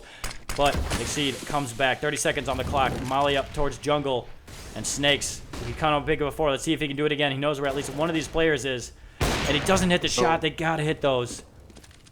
That's a big shot. The HP does favor the CTs, but bomb hasn't been planted. There's only 15 seconds. You got somebody rotating over towards Rat Hole, so they're going to have 2 people coming from the jungle area. Bomb is down now. Let's see what they can do with the retake. I actually just turned on X-ray. I don't think I had it on this whole time unless I somehow turned it off during it. But now you can see where the players are. Perfect shot by Snakes. That is fucking beautiful. And lets it go. Mexican Shoulder doesn't hit it off shot. He reveals his position. So now the CTs know where he is. And Kukito does get 1 kill. Mexican Soldier gets another. It's now a 2v1. Snakes misses his off shot. Mexican Soldier comes around the corner with a no-scope. And he puts it on map point. It's 15-11. And impressive round there by those last 2 players to make that work. So the CTs are going to get a little bit better buy than I thought they would. Still going to be really, really light on utility. I do like that Grim goes with the so they can have full utility. Mirage is a utility map. You can't really just get by unless you are simple and you run around offing everybody. You can't really get by without utility. So I like the fact that he took the step back. But if you look at their utility, nice opening pick from Voltage. Let's go. But they're still light utility. If they win this round, though, I know I said that if they lost, they probably lost the game. But if they win this round, they're going to be right back in it. The economy on the T side is they're suspect. Voltage gets caught out on Ticket Booth. Oh, that's a tough position to get caught out on. He's looking. It seemed like he was looking towards Connector. And Bruno, again, he's been a savage coming out of Palace. Like, no doubt. He's gotten those 2 enter kills under Palace, and then he opens it up right there. And he's coming up big. Let's see how many kills he's on. He's on 25. He's leading their team right now. And the execute looks like it's going to be started towards a site. One's already up Connector right now. And Grim might get mollied out here. He comes around the corner, gets the kill. That is perfect. He's going to go ahead, get that gun, and escape in towards Palace. And so now the T's don't have a chance. It's 4v1. Let's fucking go, Broken Alliance. That's what I'm talking about. There you go. Now the economy is tempting to buy into this for the T side. They can Tech 9 rush to win, which is very, very tempting. You know, Tech 9 Slam B, Waterfall out apartments. There's a lot of options you can do. And they're going with a light tech. I do like this as much as I want Broken Alliance to win. I do like the Jaguars playing it smart and all buying down to about 2K. And then you have Pervian with 4K. So this is probably going to be a hit with the techs and armor. But they are going to have the economy for next round. So we should be looking at a 15-13. All right, so Voltage misses that initial shot, and here comes the push on towards A. Can they hold off these T's? Nice double kill by Voltage. Booyah. He gets a collateral kill. Mexican Soldier's going to be coming towards mid here. Nobody in his view at this point, but eventually he's going to team up with his teammate who's coming towards ramp. The bomb has been dropped. Snakes is pushing up towards Cat, so I'm not sure he's going to be able to get away with this flank from Connector. Here we go, Voltage. That's a 3K. He wants a 4K. Will he get it? No, Snakes takes it away from him. It's 15-13. And looking better for Broken Alliance. And the money, what do you think here? The best person could have died, which was Grim. He had the most money on the CT side, and he's the one that goes down. You could not have planned that perfect. The only way that would have gone better is if they all 5 stayed alive. But the person with the most money does go down. So now we got a broken buy coming out of the T side. I do not like this. I do not like this one bit. Yeah, and Snakes they could have. Go ahead. Yeah, no. I was going to say if they would have saved last round, they could have actually bought this round. But instead, they kind of half-assed buy into this one. They're going for a hit and take over. Here we go. So they get mollied out. So that's a great start by the CTs. Mexican Soldier's completely blinded. They're going to feed 2 kills to Snakes. He's eating well. Can he get a third here? No, but MOTM cleans it up. So now 2 Ts left. Bruno gets a kill on MOTM. So now a 3v2. Can they do this? They take down another one. Exceed goes down. Are they really going to lose this way? Or will the CTs come back and Voltage again comes up big? He gets an off shot kill. And there's both in the CT. Oh my god. The trade kills. Oh, that was perfect setup by the CTs, but that made me nervous. If he missed that shot, ugh. Oh yeah, so that goes back to the round before that, where the T's kind of half-assed bought into it, and they weren't able to effectively buy in the previous round. You could have closed it out 16-13, but now we're at a 14-15, and the T's are on a good buy, you know, a healthy buy, but so are the CTs. So I feel like if you had saved that, you could have gone with something a little bit better than, you know, just trying to Tech 9 outbeat. I just don't think that's the way to close out a game. Maybe it is, maybe it isn't, but personally, I would have rather them done something differently. The one thing I will highlight, though, is Snakes has picked it up. He is now the 2nd leading fragger in the server, right behind Bruno at 26, and Bruno's at 27. So Snakes picked it up the last couple of rounds. Interesting note about Broken Alliance. These guys are all pretty young, but if I remember correctly, Snakes is literally like 15 or 16, and he is a fucking savage. Like, I met these guys at Mad City, and I'm pretty sure they were all between, like, 18 and, like, 15 at the time, and I think Snakes was the youngest one. So to see him playing this well in, like, a main playoff, like, yeah, it's not pro yet, but, I mean, if you're that young and you're this good, like, the ceiling for him is going to be crazy. I mean, I feel like it's just going to keep going up. So it's awesome to see him on top of the board right now. I do feel like his shot is incredible. You watch him, and it's just like, wow, that's, you know, such a smooth shot. The only thing I wish he, and he'll improve on his decision making, but his shot, I think he leans on a little bit too much. And, you know, if I had a shot like he did, I probably would too. Yeah, I wish I had a shot like that. Fuck, man. My reaction time's nowhere near that anymore. Maybe when I was a little bit younger. Probably not even that good though when I was younger. So I've been really impressed by not only Snakes but these other guys on the team. I personally hadn't seen Grim or I might have seen a match with Exceed in it, but in the past. But I've seen Voltage go off. I've seen MOTM, and if you've been to the lands with him there before, he's the guy that is literally yelling after every good round that they have. He's the one talking shit. And it's funny to see him go off. He's that guy. I'm sure you know that of one or two of those guys that when you've been at the lands before. Oh yeah, maybe normally even you're one of those guys. Me. Yeah, I thought it might be. Oh yeah, I'm the rowdy one. But yeah, it's I think Grim's been playing. If it's the same Grim, he's been playing for at least a little while, probably since he was really young. You know, in the late Source days, early CS:GO days. But it's good to see young talent this good. You know, with time they'll develop those decision-making skills. But right now, you could see that in the we're going back live, but you could see that in those post plants. that they wanted to rely on their aim so much, and you need to rely a little bit more on your decision making. Even if you do have the aim, you still want to rely on the actual game instead of just your shot. Yeah, and I'm wondering if kind of nerves might play something into it, where they might be able to kind of corral those a little bit more when they're in those tense situations. I don't know if that's the case. You know, I'm not there playing with them, but maybe that's something they can work on as well. But here we go. This could be map point. This could be GG for the first map of Mirage, or we're going to be sent into OT, so we got a big round ahead of us right now. It looks like the terrorists want to go towards A. They're setting up those traditional smokes, but they're going to be running into 3 CTs waiting in the site. They don't have any sort of mid presence at this point. So CTs are set up for this, and I think the CTs from B are going to start rotating. If the Ts don't push now, they're going to be in trouble if they do once these CTs have rotated. So Broken Alliance, I think, are set up pretty well here. Eventually, now, there we go. The mollies, excuse me, the smokes and the flashes are coming in, and here we go. This could be it, or we're going to OT. Grim, he is in that position we talked so much about, and he gets a kill. He gets a second. All right, so we talk smack about him, but he gets those 2 kills, and perfect and they're going to round OT by Broken Alliance. We're going go. to OT. We bashed him 4 rounds in a row, I felt like, for playing that same position, and then that position ends up sending them to OT. How crazy is that? Yeah, did they have somebody coming out of Palace there? I think they had 1 person pallets and 4 people ramp, which is a good split. I prefer a 3-2 split wherever we go, but you know, I think they did have 1 person coming out of Palace. The bigger issue was they had the 3-person stack. They had nobody mid. It was a hard 3-person on A side. So you're trying to take A against 3 people, and you know, you're trying to clear all these different angles, and I don't think they mollied it, which they had done every other round. Yeah, and I think Bruno was the guy that had came out of Palace both times and gotten those kills on him when he was in that box under Palace, and I don't think he did the same thing that he had done before, so it gave Grim an opportunity from that same position to wait for those pushes from ramp. So I think that maybe the initial thought for Grim is positioning and holding that ramp push, and then just hoping that there's nobody coming from Palace, at least immediately, or at least his teammates can support him and get that kill before he drops. So maybe finally it paid off the way, or worked out the way he wanted it to.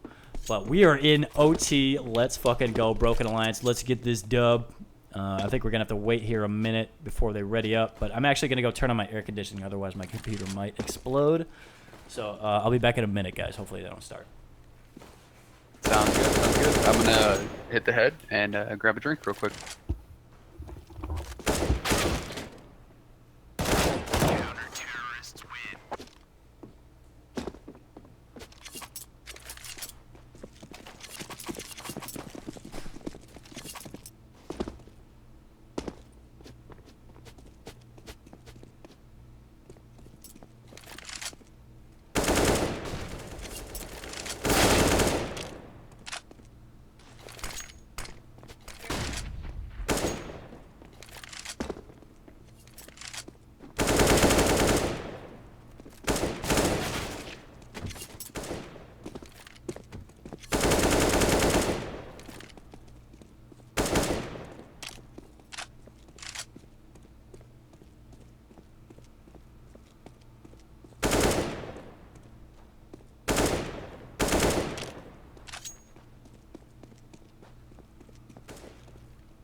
Alrighty, so it does look like we're jumping right live into it.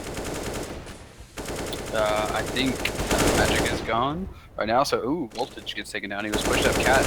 I don't know if I agree with the aggression on Cat with no support from mid or connector, but it is a 4v5 in favor of the T side. We got another person pushing up Cat. Let's see, we got Mexican holding the T-spawn. And this is going to be a pretty crucial round. I think, if I'm not mistaken, that the CTs jumped for the double op early.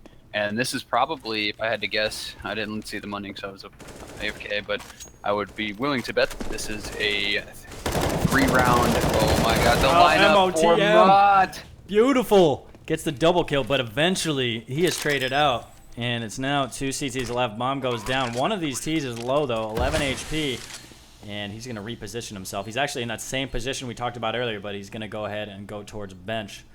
And let's see if that guy from Market is going to peek that out before he's able to look at these other players. Mexican Soldier holding this B apartment, but nobody's there. The other guy is coming from Cat. And here we go. Grim entering into sight. He's on 100 HP. Both players are on 100 HP, and I think he should be able to get this kill. He does. One guy van, one apartment. There are a kit on both guys. A smoke as well. Kukita coming around this corner, but he gets the kill on Grim, and he gets the kill on Exceed. And a big round there by Team Jaguar, and that's tough. You get the bomb down, or you get so close to defusing that bomb, and it's taken away from you immediately. Look at the economy of the CTs. They did go for the double op, so they are poor. If they lose this round effectively, they're going to go 0-3. I'm not really sure if I agree with the 2v3 retake on that scenario. Bomb had been taken away for a long time, and it's almost more beneficial to just save your guns, and they're going aggressive. Ooh, finally, Voltage does hit that shot. He's tried that a few times earlier in the match, and I don't think he connected on any of them, and it finally pays off. So, man advantage for Broken Alliance in this round, and I feel like they got to have this one here. Otherwise, they're going to, like you mentioned, have no money in the next one and might go 0-3 for the first half of this overtime. And there's no op on the T side, as you can see as well. AKs across the board. The utility is getting low. And Biggie makes a good point there. Is that's how a post plan's supposed to go. Broken needs to be looking at Jaguar's post plants and saying this is how we post plant, because I felt like on their T side they should have won a lot more rounds than they did, because they were getting into those post plant situations just losing them. Yeah, absolutely. I mean, they had guys spread out, 1 apartments, 1 van, and then the van player obviously played a huge role in there. He got those final double kills, or that double kill, and won the round. So having those players spread out and just holding angles, I mean, there wasn't much the Plant player could do. He was on 11 HP, hope for a one-tap real quick. But he really, the team made it work with those beautiful post-plant positions, as Biggie JTV mentioned. Thanks for talking in chat. I appreciate that, man. But here we go. Execute towards A. Opening kill by Bruno. Voltage goes down. Grim is able to get a kill, but he's immediately traded out. Exceed goes down as well. So quickly a 3v2. Bruno is low. So if he gets naded out or mollied, actually this molly might take him down. He is roasted, and MOTM jumps on the box on the other side of that smoke. That is beautiful. Look at the time on the clock. 7 seconds left, and MOTM takes him out. That was beautiful play by MOTM, and that molly was crucial to winning that round as well.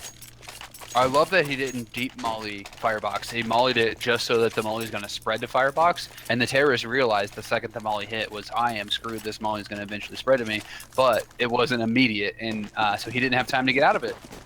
Yeah, but he took a fat L right there. So MOTM, the man, the myth, the legend, gets the dub for that round, and beautiful play by him. And I'm wondering how the T's are feeling now. They are Here we go, fully Grim. bought. Right back to that same spot. Yep, let's see. Love that spot. It's a bold strategy, Cotton. Let's see if it pays off here, you know? We are really light on utility for the CTs, and on top of that, we do have 2 FAMASs. I don't know why they're going to the FAMAS instead of a different gun. Maybe they changed something I don't know about, but it's interesting to see these people going to a FAMAS instead of a SMG with full utility. Yeah, so I'm looking at this player in Palace. That's Exceed, and Bruno's right around the corner. I don't know if he sees his rifle hanging out, but he must not, because he hasn't started shooting or hasn't crept around the corner. But Grim repositions himself, so there should be an immediate trade. There might be a bait there, and it is a bait. I don't think that was purposeful, but Exceed is rewarded with a kill. So that man running away from under Palace, or under ramp, and it works perfectly hit him with that as dirty bait. angle. Exactly, yeah, that 45-degree angle, yeah. So now advantage to Broken Alliance, and there's a kill through smoke. Voltage not on the op anymore, and he gets that kill. So Bomb is going to try to be planted here, but there are 5 CTs left, and there we go. Another shot through the smoke. Voltage makes it work, and Snakes finishes off the round in 2 rounds for the first half by Broken Alliance, and this is what I like to see. They're starting to work together much better, but the question is here, how are they going to work on the T side now? Now, this has got to be a little scary for Team Jaguar, because their CT side, I know they ended up finishing out with 7 rounds, but their CT side was pretty shaky. You know, Broken Alliance was really able to do what they wanted, and the only reason they lost was because they couldn't hold a post plan. So this has got to be kind of scary for Team Jaguar. If Broken Alliance figures out how to win a post plant, I feel like this game is pretty much all sold and done, wrapped up. Yeah, so only 2 more rounds needed for Broken Alliance. They got to hit that 19-round mark, and they will get the GG on the first map. And if you just joined us or just somewhat recently joined us, this is a BO3, so there's at least 1 more map after this. We're going late tonight, boys and girls.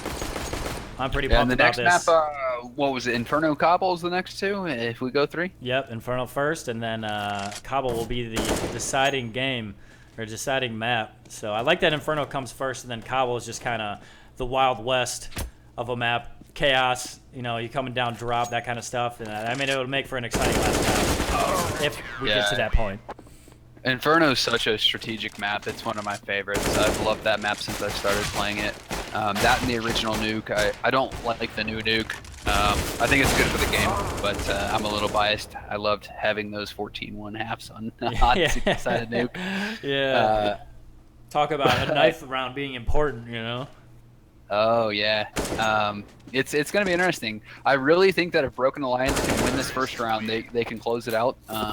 Even if they lose the first round, you know, what does that put it at? Put it at 19-17, so they could still win. I don't know. I think they relied too much on their aim on their original T side. And a lot's going to come down to those post plants because they put themselves in really good positions. You know, and they got to have those people showing up. I think Snakes had a really good T half, and I think Voltage, even though he was low on the kill count, had a really good T half. Yeah, he had a lot of impact frags. I think that was important. He might not have had a lot of kills, but the kills he did have had a big impact on the rounds. But here we go. We're getting back into a second half of OT of the first map. Team Jaguar has gone over to the CT side. I don't know if you saw that. Voltage is already up to 27, so he caught up to Snakes. So you got Snakes and Voltage at 27, and then Mott at 24.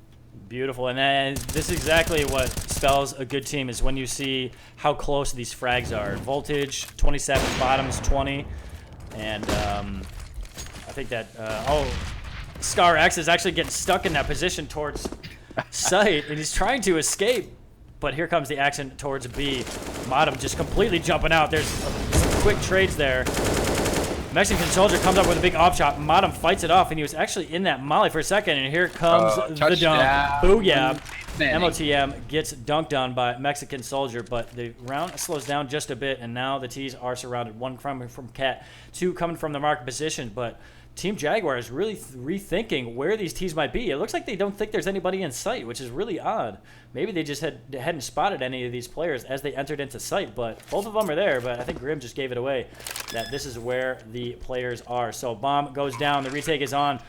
Grim and Voltage have to come up big here. Grim is going to be spotting towards Cat. One of them is there. He looks away, and he's got to turn around at the right time. There we go. He repositions. He's rewarded with a kill. Can he get a second? Grim comes up big, but that's a double kill. And Voltage with the final frag with the up. We are potentially on map point here. We are on map point here. And beautiful work by Grim. I thought he was about to get caught out. That timing, that's CSGO for you. You know, he's looking Cat and he looks away, and I'm just sitting there going, "Oh no, this is how it ends." But he's able to pick up those 2 frags, which are incredibly crucial, and they're able to close out the round finally. Even though I still think they had a bad post plant. Yeah, I don't like the post plant, but they're able to win it out. So what am I to say? All right, so it looks like they're going to want to fast execute here. They're setting up really early in the round. There's only 1 man. That's Bruno here, close ramp. He's going to molly himself in, or excuse me, flash himself in. He gets him all blind. He's fed 1 kill, but unfortunately unable to get any more. But he is able to escape with his life, and the push is on. 2 coming, make it 3 coming from ramp. Now only 2 left. Mexican Soldier and Peruvian both get a kill, and Voltage and Exceed also get kills from themselves. So again, it's a 3v2. Bruno goes down to a molly. Beautiful job by Voltage. And Exceed gets another kill. So this could be the GG. Mexican Soldier's got to come up big. He's got to get 2 kills. He gets one. He knows where Voltage is. And it's now slowed down. Voltage. The question is, does Voltage know how low he is? He busted out his pistol. So either he was trying to move a little bit faster with having the pistol out instead of the AWP. But that might lead me to think that he has an idea this guy is low. But nope, there he goes. He busts out the AWP, so he must not know he's that low. So 40 seconds on the clock. This is a huge round here. Broken Alliance can put this first map away. Go into the rest of this match up 1-0. But Voltage, he's only got 30 seconds left. He's got to hurry up. Mexican Soldier is actually pushed up towards Palace. The bomb is down, so he has full control. And oh, look at this positioning. He is in Palace. Voltage has no clue. This is just where he had left. And I think Mexican Soldier is about to get this this kill right here. Voltage is going to turn his back, and Mexican Soldier, beautiful play, beautiful positioning. And I know they won that round, but look at the economy. The CTs are so low. Their utility is going to be absolutely pitiful. The fact that he's able to salvage that off is huge. But we got a shotgun, a FAMAS, an M4 with 1 flash. Their utility is so low that I know they lost the round, but that. Ooh, look at that aggressive underpass play. Yeah, this is actually. Go ahead. Yeah, I'm just the utility. If they played this out correctly, then they should win it. But we've seen them not do that recently. Here they go with the A split with 1 person on A playing retake. Yeah, so full retake here, but the rotations do start.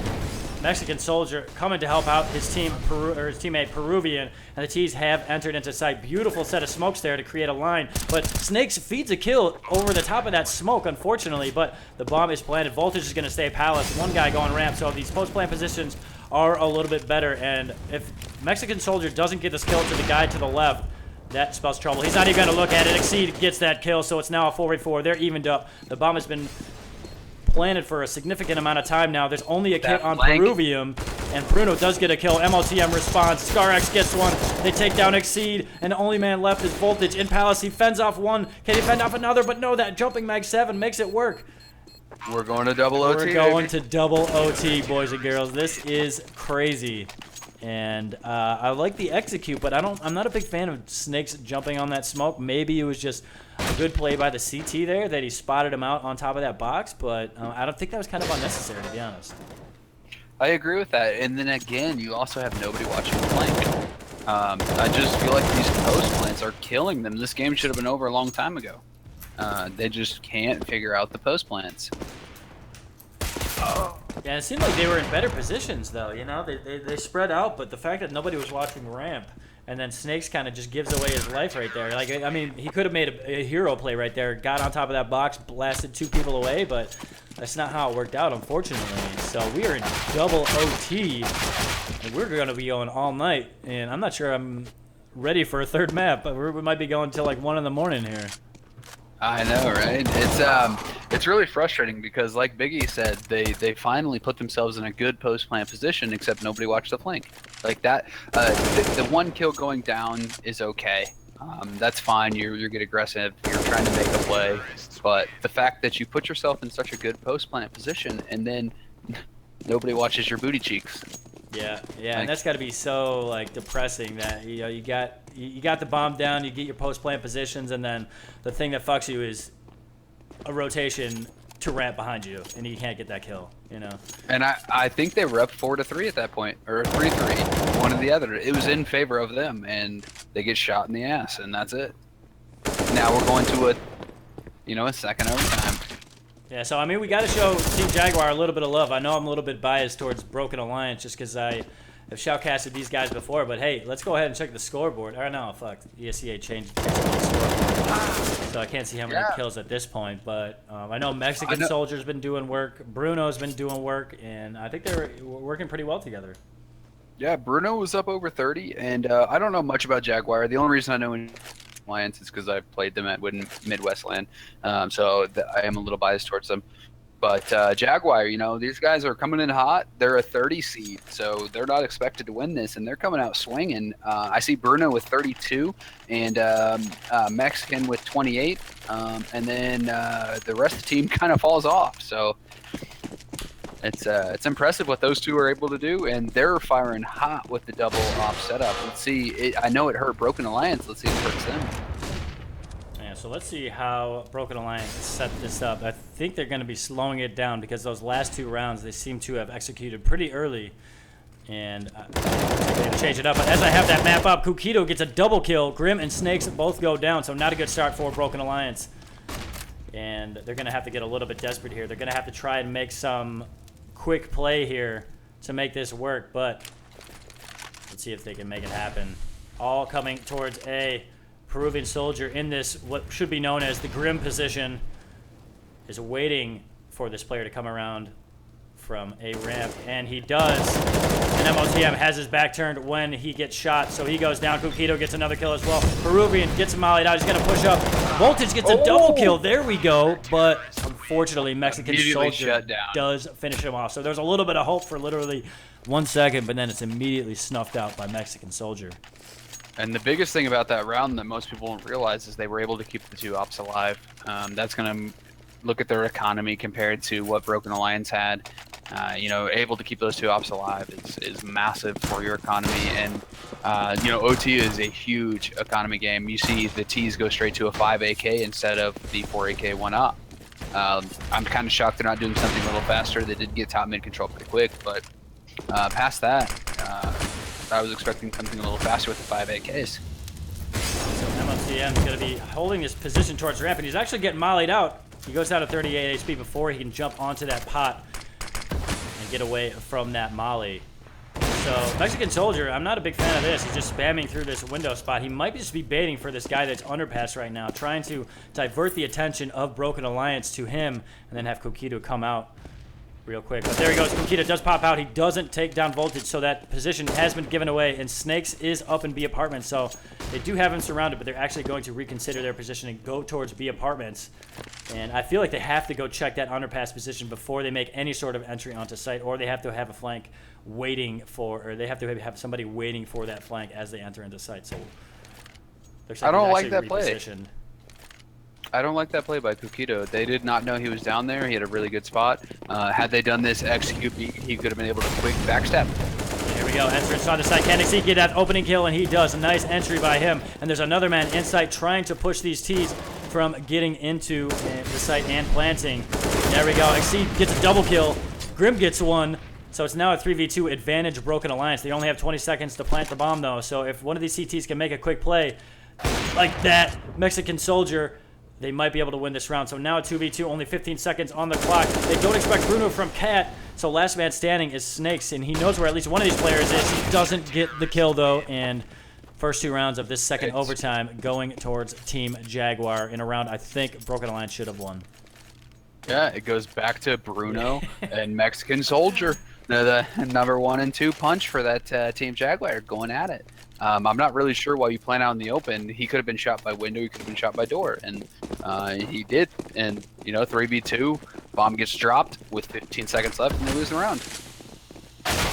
All right, so opening kill. This is a fast play on again towards A. So Snakes goes down, but Grim does take out Peruvian Soldier, and then he gets another one before his teammates get taken down, and Bruno's just going ham right now. He's defending this site. MOTM's got to make something happen here. He does. He takes off the head, gives him a haircut, as Matthew would say, and it's now a 2v2. Plenty of time on the clock for the T side, and they shouldn't have a problem planting this bomb. They're going to flash through that CT smoke. And actually, Skarx is waiting with that op. So if MOTM continues to get aggressive, oh, look at the timing. He actually ends up going into Rat Hole towards jungle.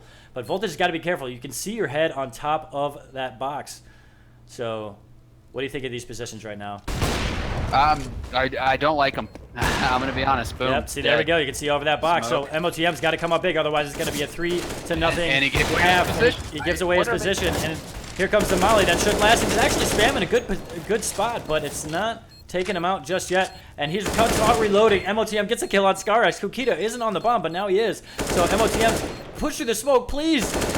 How does he win that round? How does he win it? What is going on? Matthew, please explain. This is in ESEA at its finest right now. So I don't like that plant. The default plant is So there's a lot of maps where everyone calls default plant, and it's default plant, right? Cache is the one that comes to mind. B-side default plant. That is not a default plant. Mirage default plant. That is not a default plant. That is a safe plant. Default plant should be anywhere in the open that somebody can, kill somebody from pretty much anywhere. That's a default plant, and everyone plants in the same spot on Mirage, and you get spammed through it and you get shot. That's why you see these guys trying to mix it up and plant in different places, which is what they should do. If he would have planted the back of triple or even at triple, it would have gave himself a much better chance to win. Granted, he did win the round, but that was pure luck in my opinion. He should not have won that round. He did not deserve it. It just happened to work out that he won the round. Yeah, I think after the bomb was planted, I think it was just poor play by Team Jaguar. Hey, I mean, I'll give it to MOTM. He got that double kill. He got the round. But I think that's more of a failure by Team Jaguar than a win by MOTM, just based on the one player getting off the bomb and the other one just kind of jumping up on the box. And I don't know if he didn't see him or what, but he was staring him in the face, like really, literally right next to him, and he caught MOTM. I think he caught him off guard. I don't know if he was reloading or what, but MOTM didn't shoot immediately. So that was fucking awkward, just to say the least. It was very awkward, and on top of that, he shot early on, which I did not. Like, if you're gonna fucking play that spot, play it.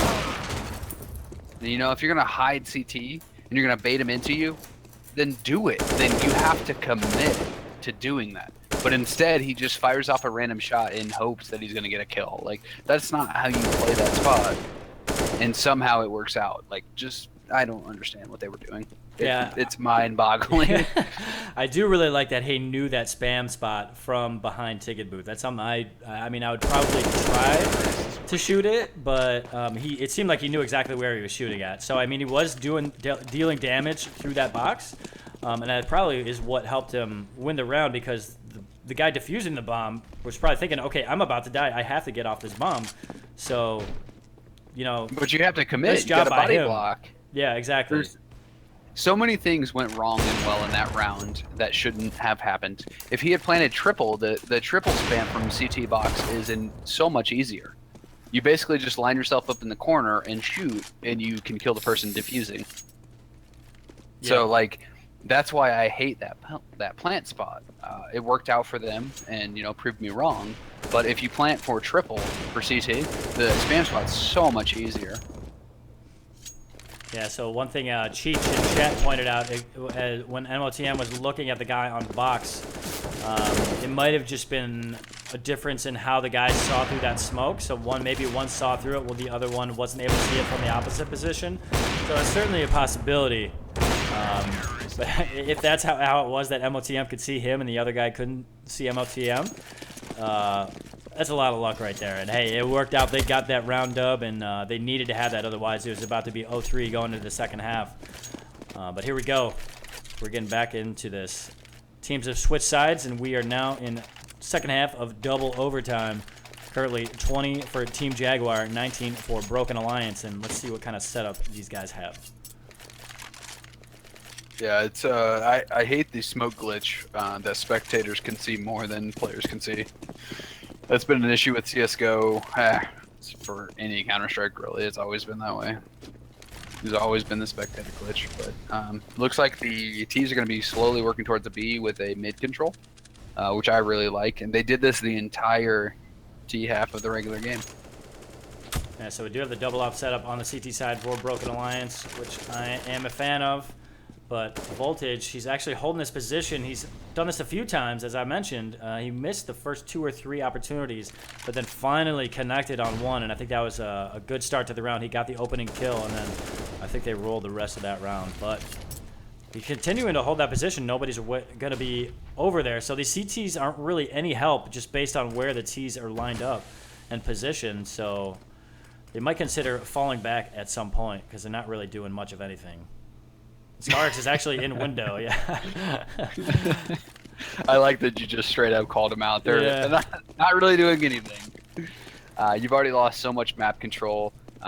There's a lot of ways to play this, but when you lose map control like that, you have to either get aggressive somewhere, you need to fall back. You've got one guy sitting on A site, one CT. I do not like that.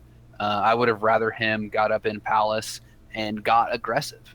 When you lose that much map control, you have to gain some map control somewhere else. Yeah, absolutely. And speaking of map control, look at ScarX there in window.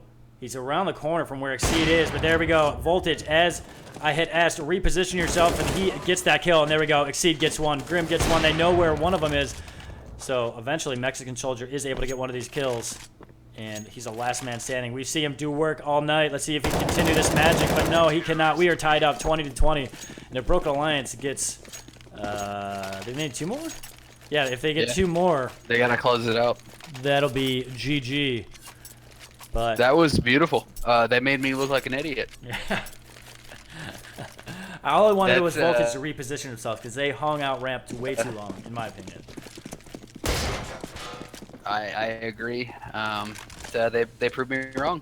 There. Oh, ScarX is fed a kill by Exceed, who is jiggle peeking there in window, and ScarX gets the kill, and now they have a double off set up for themselves. So let's see how they handle that new advantage that they just gained with that op kill. Yeah. Look at this, MOTM. We've seen them get aggressive here in B apartments. Are the T's going to be expecting this, and they're going to be pushing in towards B. I'm not sure, but the bomb is actually towards A at the moment. The one thing I do like is when MOT gets aggressive on BFs, he's got snakes right behind him every single time. I don't know if you noticed that, but they always push together. It's not just one person. So they're trying to set themselves up for a trade frag.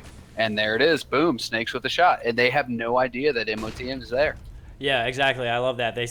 Snakes is able to spot out that position. You know, hopefully he gets a kill, which he does there. And then if he does get taken down, they might not expect MOTM to be in that advanced position. But here we go. 2 op kills for the CT. Snake gets 1. Voltage gets 1. But the T's are now on site. And 40 seconds left on the clock. Mexican Soldier might have spotted out a player, but does not connect. So advantage right now for the CT side. Perfect job by Grim. He doesn't complete the kill, but the bomb does get planted. If he had kept spraying, he would have gotten that kill, but Peruvian is down to 20 HP. So 3v4, but Mexican Soldier under Palace. Thank you for repositioning. I hate that position, especially if you have an op. So yeah, you're one and done at best. I can't believe that he didn't realize that he was striking people through the smoke. There's a sound that goes off. I don't know if everyone in chat actually plays Counter-Strike, but ooh, nice shot taken out by MOT. Gonna be down to let's go. And there it is. They closed it out. Voltage with the final kill as the bomb's already getting defused. But yeah, he should have been able to hear the fact that he was hitting somebody. I don't know. Maybe the comms are really loud and whatnot, but normally if you're in a normal environment, you can hear yourself shooting somebody. It makes a different sound than just shooting a wall. Yeah, so while we're at it, before this round gets started too much, let's go ahead and look at the scoreboard. Voltage, he's now on 36 kills. It is double OT, so it's going to be a little bit more than a normal map, but he has been doing work. He's at plus 12, so he's starting to show up, and that is awesome. MOTM also starting to climb the leaderboard. He's at 32 kills, but Snakes is actually falling down a little bit. It doesn't seem like he's been contributing like he did at the start of the map, but hey, you know, he did his job at the start, and now his team's helping carrying him, so hey, it works out. It's a team effort, but the action has started, and Team Jaguar trying to get a little bit of map control here, but opening kill by MOTM takes out Kukito. Could this be the GG, or am I going to totally jinx it with the caster's curse? We're about to find out.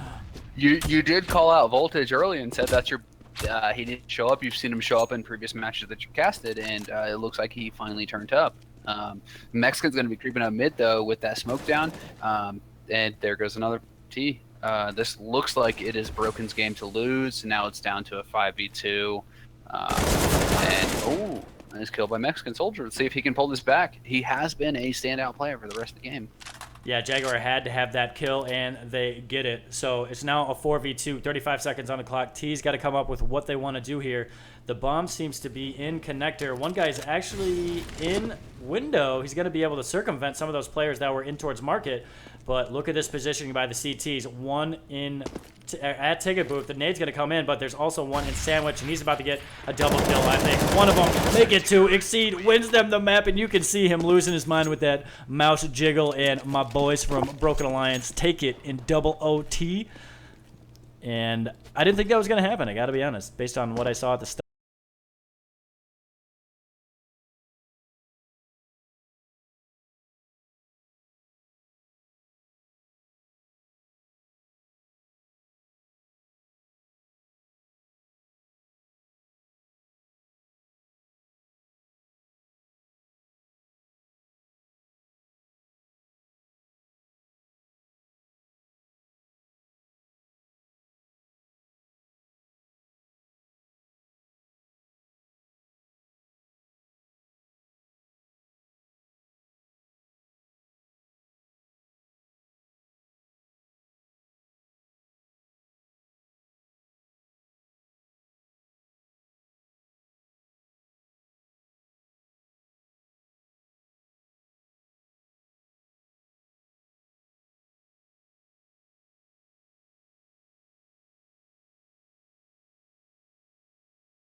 Looks like they're gonna be switching servers here.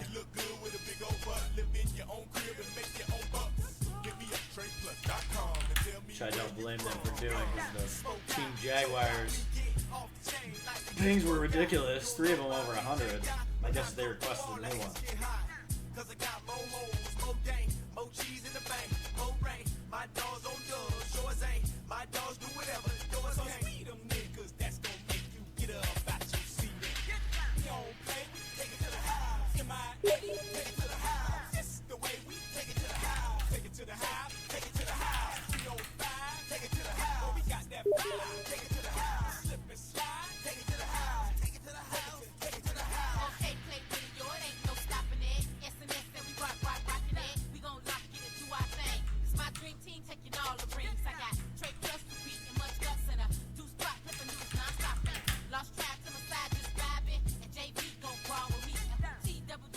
I got the new IP, guys. Join the server. It said it's set up for warm up right now, so it doesn't look like they. Oh, actually, I can see it. So gotta reopen it.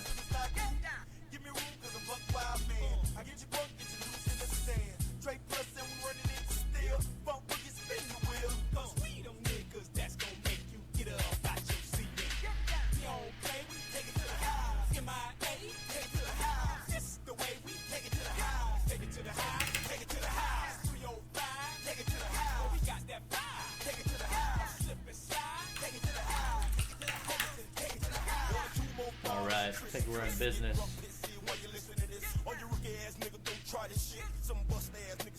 Yo, we got a whole bunch of new followers. I'll get a shout out to some of those guys. Let's see who we got. I know Biggie JTV. Thanks for the follow, brother. Let's see who else we got.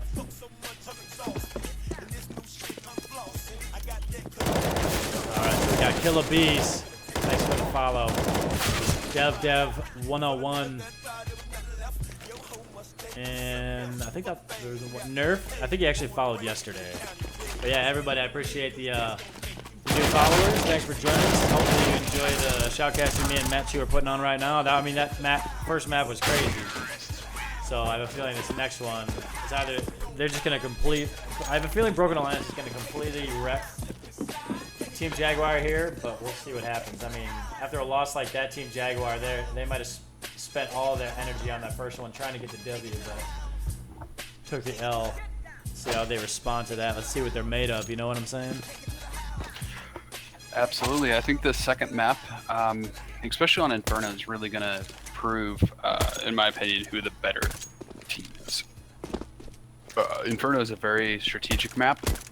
You can try to rush B or rush A all you want, but at the end of the day, it's going to come down to strategies on your T side. You really have to know what you're doing. It's a very technical map. Yeah, absolutely. So let me see where we're at. I think we need 3 players to ready up, and we'll be ready to go for the second map. Let me pull up the game so you're not looking at me anymore.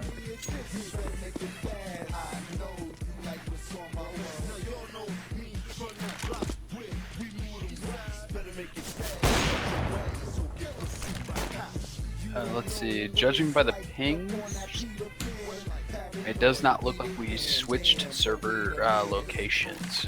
I am seeing 2 people at 105, and they don't have the one person at 120. I can't remember who that was, but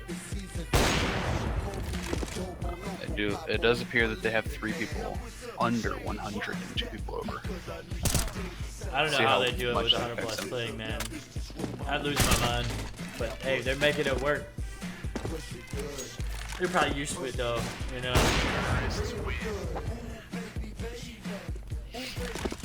Absolutely. I mean, I don't understand how people play it. I'm a whiny little bitch, and you know, if I have above 60 ping, I'm losing my shit. Yeah, let's change the server now. What the fuck is this shit?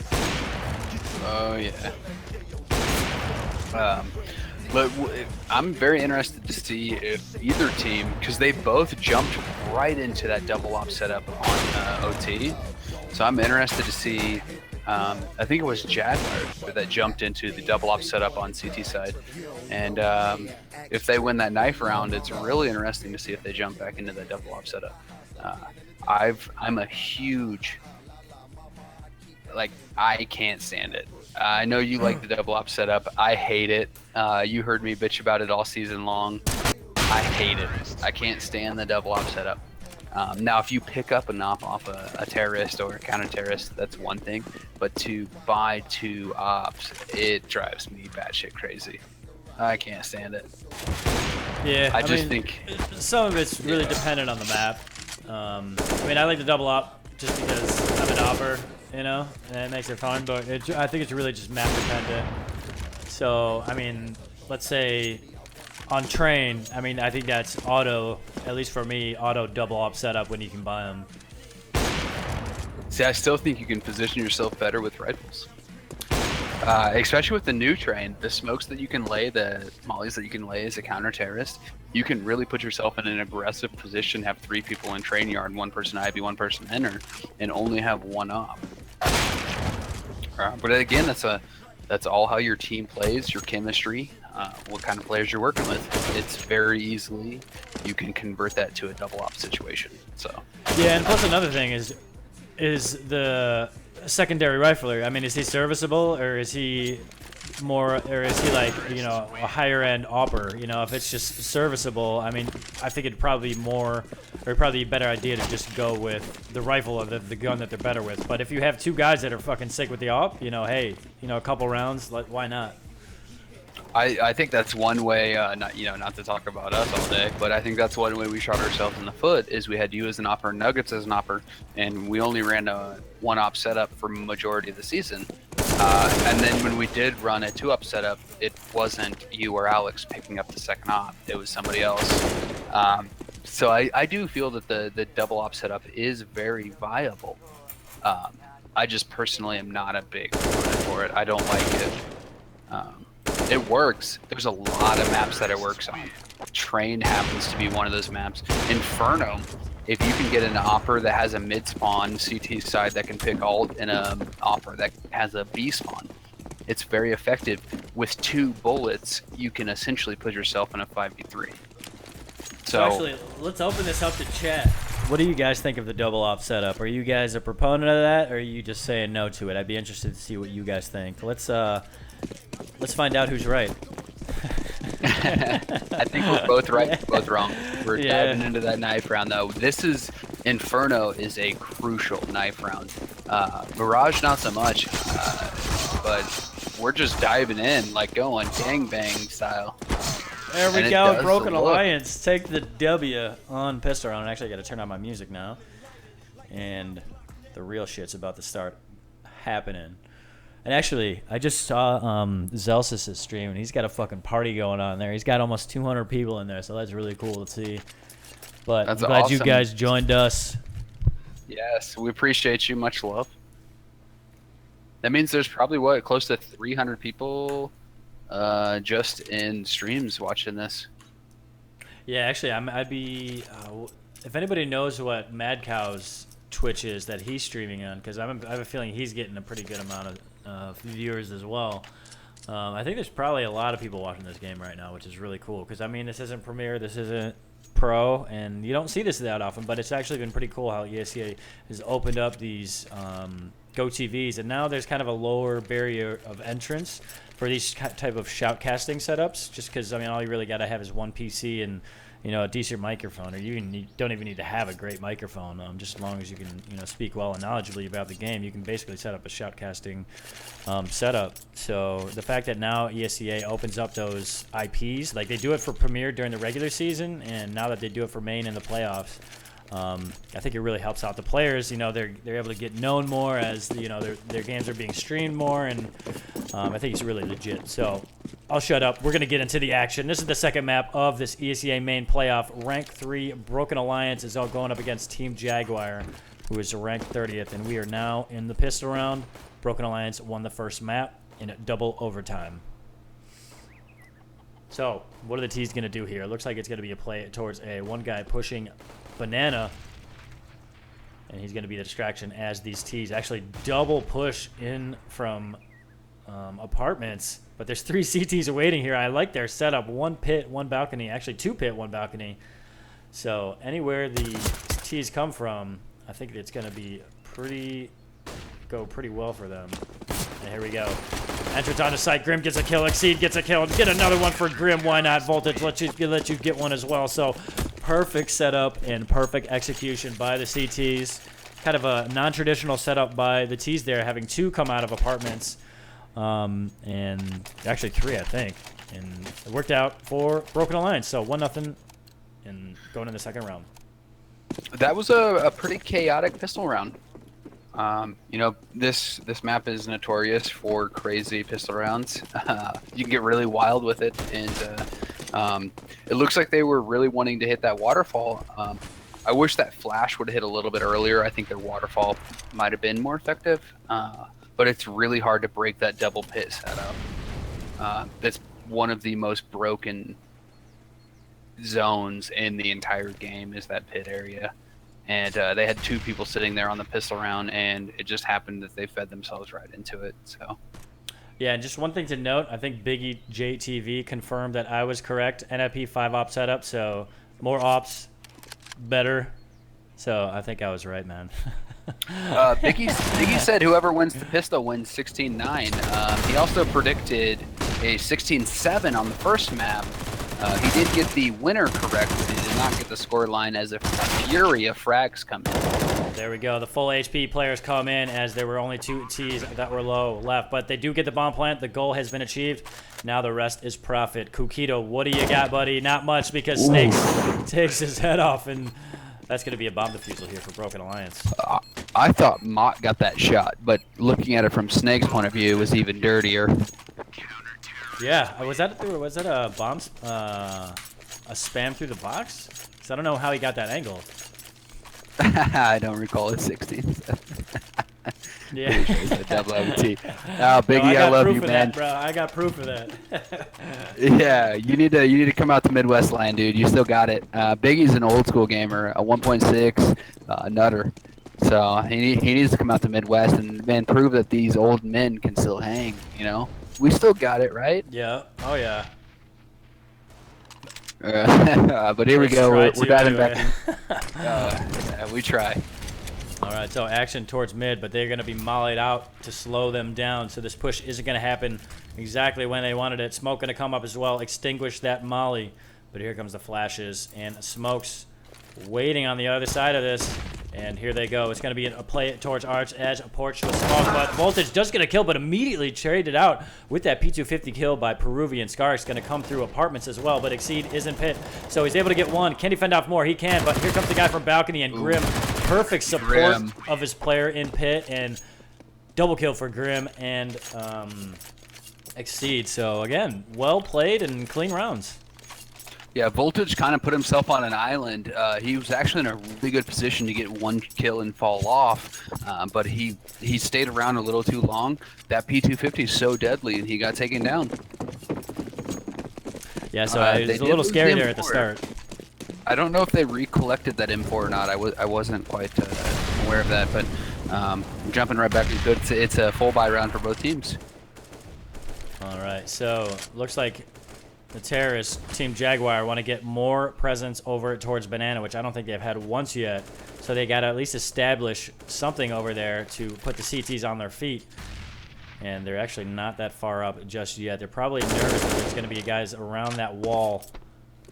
So they're slowly probing, and they're going to have their rest of their teammates come help out right now as 4 terrorists are starting to pour into Banana. MOTM's actually advanced a little bit, but he's going to think better of it and fall back as the smokes come up. CT's going to be blocked off. And Snake's thought about rotating, but he's going to go back into the site in support of his teammate. So let's see what the terrorists do here. There's a little bit less than a minute on the clock, and those initial smokes and flashes weren't the real play, but here comes the follow-up. 3 CTs at A, so they're going to have a quick rotate. There is a person flanking or kind of lurking over towards Arches. So as these CTs go over, let's see if Peruvian can take out 1 or 2 of these, but these CTs got to come up big. There we go. Snakes 1, they get 2. He's coming up big. Does he, or is he able to get a 3rd here? He is. Kukito, there's a little split in that smoke, and Snakes does get the kill. Eventually, he goes down after a beautiful 3K, but MOTM trades him out immediately from that nuke box position. So Peruvian, who was the person waiting towards A, who was given a kill, is the only man left. It's 3v1. Doesn't have control of the bomb. 10 seconds left, and this one's going to go to Broken Alliance. 4-0 start unless he just does something crazy, and he does not. Grim makes sure of that. So 4-0, and Broken Alliance off to a great start. It's a bold strategy to just jump through the smoke without a pop flash, without anything. And on top of that, you had Peruvian getting that pick mid. I feel like they should have held off a little bit, let him rotate. It was very interesting to see them just jump through smoke. Maybe one person does that, but I think the rest of them should try to clear out the site. Clear out new box, clear out coffins, clear out all these spots. But instead, they choose to just jump through the smoke, and it backfired. Yep, so Team Jaguar on a full save for the most part. They have Tech9 and Deagled up, but Voltage opens the round. Kukita off the board for this round. Looks like they're going to go towards A. And again, we've seen this CT setup towards A. They basically shut them down every time they've come over here. The bomb has been planted over here once, but that was eventually retaken by Snakes and MOTM. So let's see if the Team Broken Alliance can show up once again over here at A. One person actually going towards B, but this is really just a ruse as the play is actually going up mid right now. So Snakes mollies it out. MOT rotates, and he has a chance to get one of them. He does. MOTM doesn't take any damage, but it doesn't matter because that was all profit kill right here. So Bruno's going to rotate over towards A. The CTs don't bite at all. If you look at the minimap, the CTs do not bite at all. They still got one pit, one site, one library. Oh, now they're biting. Oh, Voltage falling away, but Exceed drops the bomb, which is key right there. And Mexican Soldier trying to spam that Tech9, but Exceed and Voltage both get a kill. So again, Mexican Soldier, last man standing. Exceed going to pop around the corner, and that was almost a dunk, but Exceeds beat the nade to it and gets the kill. And we are at 5-0. This is looking good, but the buy round coming up now. Man, if they didn't drop that bomb right there, I think the CTs would have overbit, and it would have been a 4-on-2 in the site, and which probably would have ended up with a 2-on-2.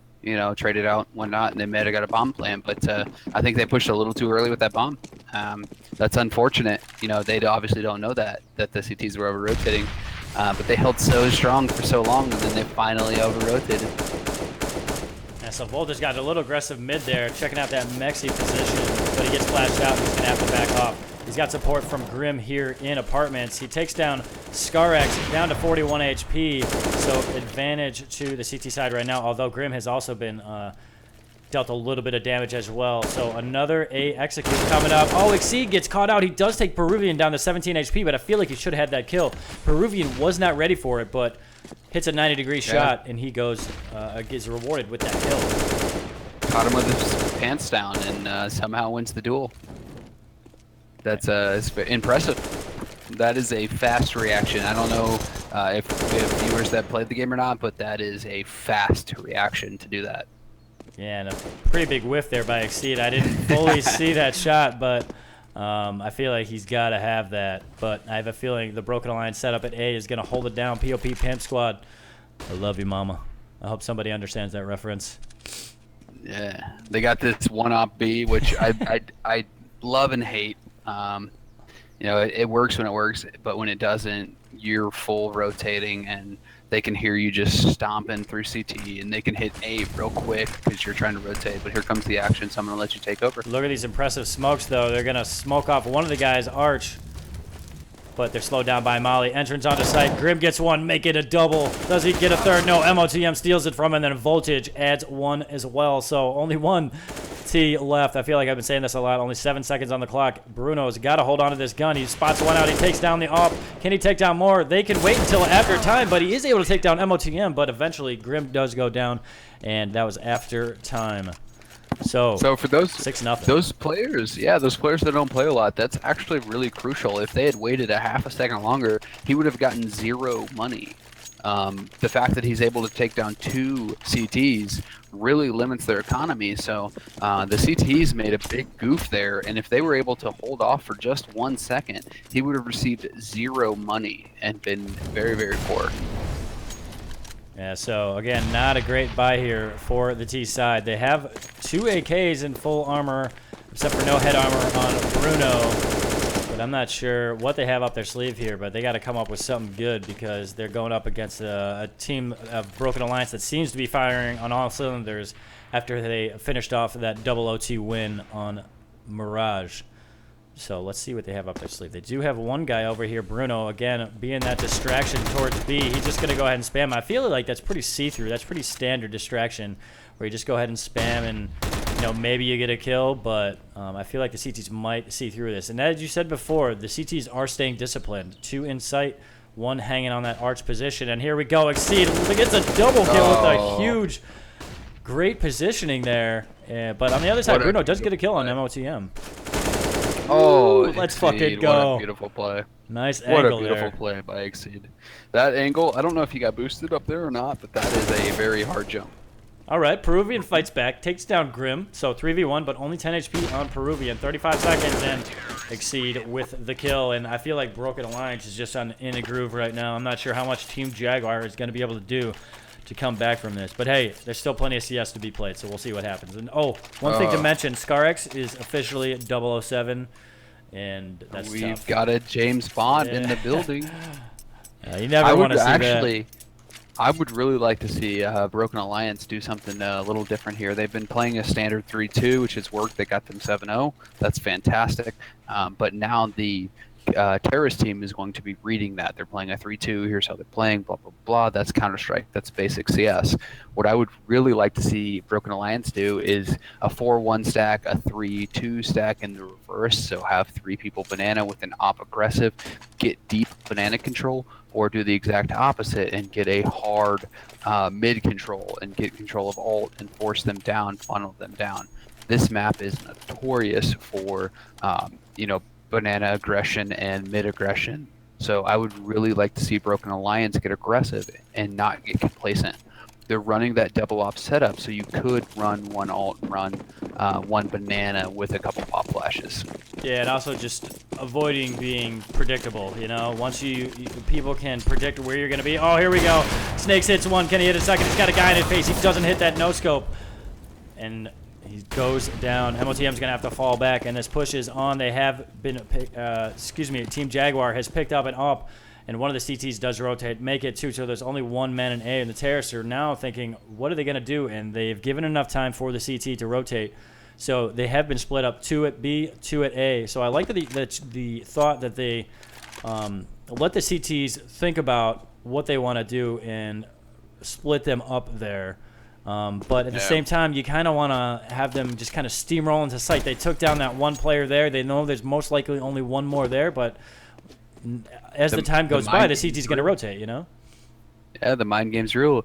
If they would have done what I said, they would have had a 3-person stack on B or a 1-person stack passive on B, and they would have had a very aggressive alt mid and mid control, and they would have known that they were going banana.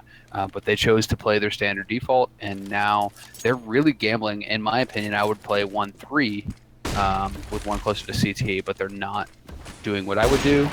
And big whiff from Village.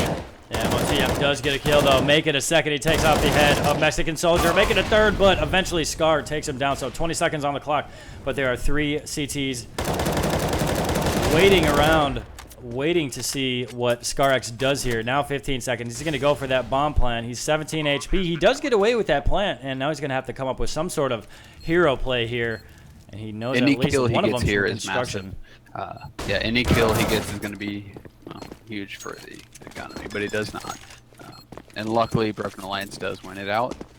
They did lose 2 players. They are able to salvage the 2 ops, but I really feel that they should have mixed it up. Right now, you're playing a little too predictable, and that's how you start out a hot 8-0 and then end up with a match 8-7.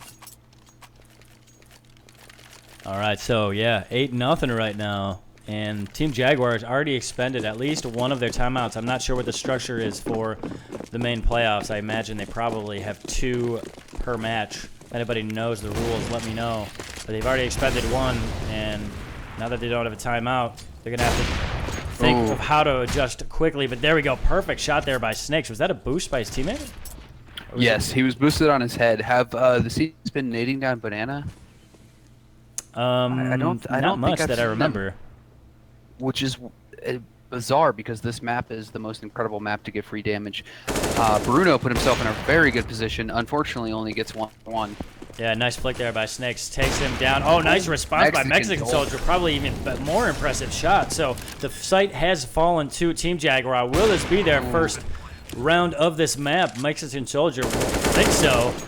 But Exceed is actually all the way across the map. So it's now a 2v2. His teammates are waiting for him to come retake this site. Mexican Soldier thought about smoking. He actually might have gotten caught out there for a second if somebody had been waiting there with an op. But he doesn't get caught out, and here comes the retake. Kit on both players. One's going construction. Make it two. No, one going towards the other side.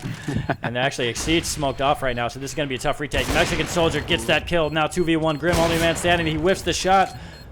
And the time is going to tick away, but Mexican Soldier finishes it off before the bomb explodes, and they should get away with these guns. So first round for Team Jaguar on De Inferno.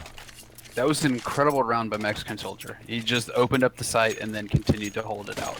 He just really went above and beyond that round. The economy on the CT side is still mediocre, so they do have one FAMAS, but they do have full utility, so that's pretty good. The economy on the T side is still pretty crap because they've only won one round. I do like the approach they're taking. I just think that they need to pounce when they get the entry. All right, so Grim opens it up with a kill on Scar X. That's exactly what they need. So they had just lost a round. Are they going to completely reset Team Jaguar right here? Bruno seems to be the guy that goes B every time. And he's waiting around this corner, waiting for his teammates to come here. And Snakes is in an elevated position. Let's go ahead and check out what he's doing. He's looking over this smoke, and Bruno backs up just a little bit. He's going to be taken out, but the smoke's going to go through CT. Molly comes up as well. Does he Molly out Snakes' position, but Snakes does go down. So beautiful peek there by Bruno. And now a 4v4. The CTs are fully aware. Look at Exceed. There we go. Nice boost there by MOTM. He gets rewarded with 2 kills, and the bomb goes down. So only 2 Ts left. Make it 1. And look at this. Beautiful, beautiful play there by the CTs. And Team Jaguar are fucked with money. Except, actually, Scarx is on 7,200, so not bad for that. He can maybe drop. They can consider forcing here. I would advise against it, but we'll see. How is Scarx on that much money when he's 1 for 9? I'm not really sure about that. I don't know if you saw the last round, though. Exceed pretty much just crept all the way down mid. They committed everybody else to the B-bomb site because he had already gotten so much information. This map is huge for rotates. And there we go with the pre-nades down banana. Look at that damage. 56 and 70. Just with $300. That's massive. Absolutely. And, I mean, you're the Seaside player. You know you don't have a good buy. Nobody's on armor except for 2 people. And you get taken down all that damage before even seeing anybody. You know, that makes me angry when it happens to me. I'm sure it's the same for these guys. But anyways, I'll get back to what's going on your screen. So the bomb is rotating towards a banana again. MOTM and Snakes have proven to be regulators of B. I can't think of anything more clever than that right now. It's getting a little late, guys. Regulators. Yeah. Hey, you know that song, right? Regulators, that old school rap song. Yeah. Oh yeah. Oh yeah. Voltage. That's a really hard shot. For people that do not play this map or this game, that's a really hard shot. Speaking of hard, I'm getting hard by this CT play over towards B. That was fucking beautiful. Nice crossfire there. Working together, and yeah, I got a little chubby going on right now. This is a lot better teamwork than what we saw in the first map. Broken Alliance is really playing off each other, and they are just shutting down the CT side. I did tell you that this map does require a lot more strategy and cohesion, and Jaguar's just showing that they don't quite have it. They may have some individual skill, but as a whole, right now, Broken Alliance just looks like the better team, and oh my god. Beautiful job by Exceed right there, but his teammate Voltage does go down, and I think that was the op as well. Kukito gets a kill. Exceed spots out another one. He's going to have a 2K. Can he add to that? Mexican Soldier's on 13 HP. He's going to get peeked from 2 different positions. He's able to take down Peruvian, who is the higher HP player. So now 2 T's left. Bomb goes down, but one is 13 HP. One has 7. And talked about the regulation of B site. Let's see how their retake of a site is. MOTM stand discipline here, waiting for somebody to come around this corner. He's rewarded with a kill. Nice job by him. So his teammate Snakes is going to be coming through apartment. So nice job by there, but complete That's distraction. a really good job by Mexican soldier, though. You're low HP in a 1v2. You have to take a aim battle. Absolutely. You've got to win your first aim battle. That's a really good job by him. Unfortunately, Snakes is already in apartments. Most people would have come up moto, so I don't blame him for looking there. But that was a very smart play by him, very heads up play to take that 1v1. Yeah, absolutely. Getting a little aggressive there. You got to try to make it that 1v1. He does get it, but Snakes was waiting around the corner and gets the kill. So 11-1. Broken Alliance dominant up to this point, and I don't know what Team Jaguar can do to really turn this around. Everything they've tried is just really getting shut down. So somebody really has to start stepping up. Otherwise, this is gonna be GG fairly quickly. Yeah, this is going to get ugly real quick. They're on that 4 spy. You see a Tech 9 and a Galil with 3 AKs going up against the double up setup. So we'll see how this pans out. I don't think they've really done much in the strategy department. They've done like a rush here, rush there, rush here, rush there. Maybe I'm wrong, but I don't feel like they've really set up for picks. Inferno is a very hard map to set up for picks, so I understand what they're doing. But right now, Mexican Soldiers done a really good job of getting bracket control. Yeah, I think one of the issues for their inability to get picks is that these A players haven't really been pushed up towards mid too much. They're really playing more conservatively, and then they're able to shut down the players as they come into sight. So they're not able to get any picks before they actually get into sight. But double peek there by Kukito and teammate, and 2 kills already at the start of the round for Team Jaguar. They might get a third here. Voltage doesn't hit that shot Bruno. after a whiffed few shots there by Bruno. And this one's going to go towards Team Jaguar unless Mr. Exceed, who has played well, comes up with a huge play here. But he does not. Second round on the board for Team Jaguar. And is this the start of a little bit of a run, or is this a fake out? And they're just going to fall apart here. They pick up the double up. They pick up the double op setup on Inferno, which I know I've spoken my word about double op setup. This is not a double op T side map. Yeah, I can agree with that. Let alone, sometimes I don't even like playing an op on T side at all. It's a really good 5 rifle map. If you watch Astralis, in my opinion, the best team in the world, they run an incredible 5 rifle setup. Ooh, Voltage missing in my opinion, a pretty easy shot. I'm not sure he was shooting at, but that was just a bad exchange from 2 people. I feel like Voltage should have got the kill, and I feel like whoever's shooting at him should have got the kill. Exceed gets peeked out. Same spot. So he was a little bit predictable there. And the players on Team Jaguar at least were, ready for somebody to be there, and they were able to take him down to, let's see. Well, he's dead now, so good job by them recognizing that he could be in that position. Absolutely. They put themselves in a 5-on-4 with 2 people pretty low, 1 person on 1 health, essentially, and 1 person on 2 shots. So you get yourself a 5-on-2.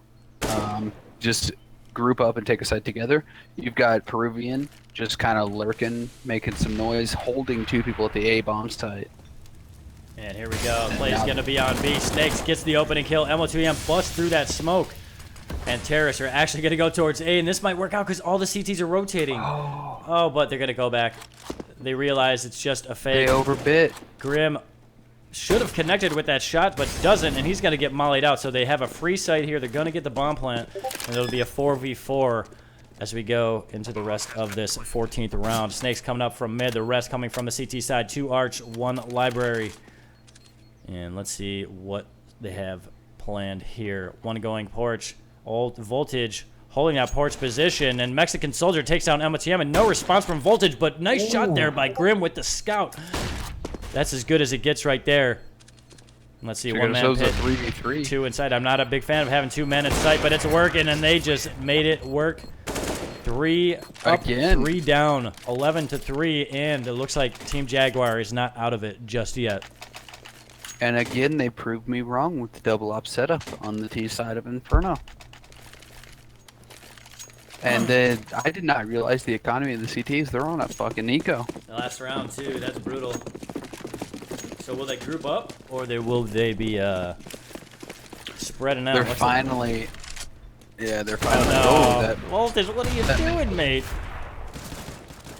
Not a good strategy. They finally triple B, and they just rushed to their death.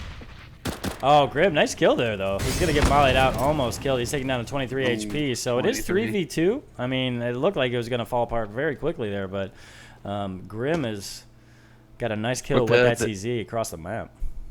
The problem is the CTs have not collected any guns along their way, and they did group up. Oh my goodness, Grim. If he had gotten that kill and escaped, that would have been beautiful, but here we go. Exceed's got to come up big. He's up close with the deagle. Oh. I would have thought Peruvian would have lost that battle, but he must have. That was either a no-scope or a quick-scope because he had to react very, very quickly, and he made it work. So we're going to the second half, 11-4. Broken Alliance switches over to the T side with the lead, and I got to imagine Team Jaguar has got to have this pistol round. Otherwise, I think we're going to quickly go to the GG. And for the match, GG as well, not just the map. Yeah, if they don't hit this pistol, they're kind of screwed. But the good news is this map is still, in my opinion, very CT-sided.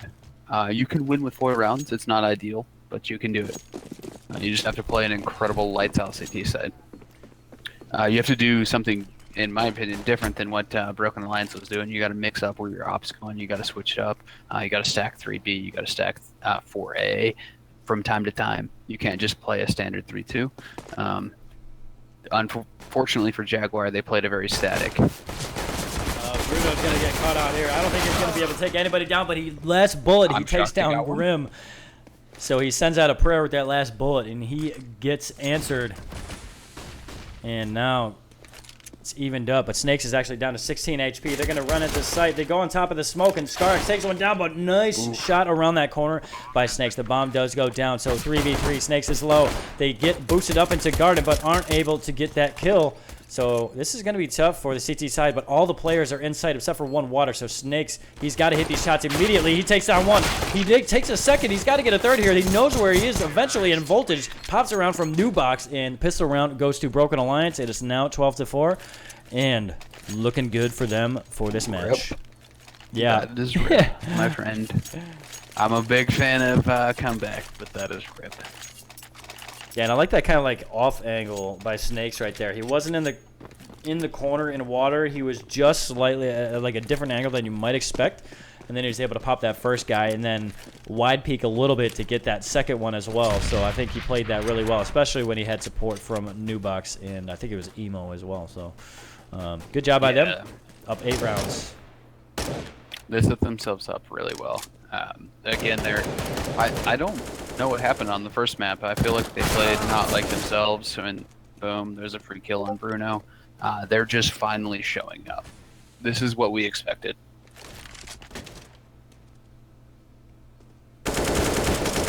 Another free kill on Mexican Soldier that you can see 2 CTs sliding over. I would be very shocked if they're able to win this round. Nice pick up by Kikado. Kind of shocked the T's randomly pushed in, though. I've always said that, you know, anti-eco, you do not have to force anything. Let it slow roll. They're on pistols, you're on guns. Most of the time they don't have even armor.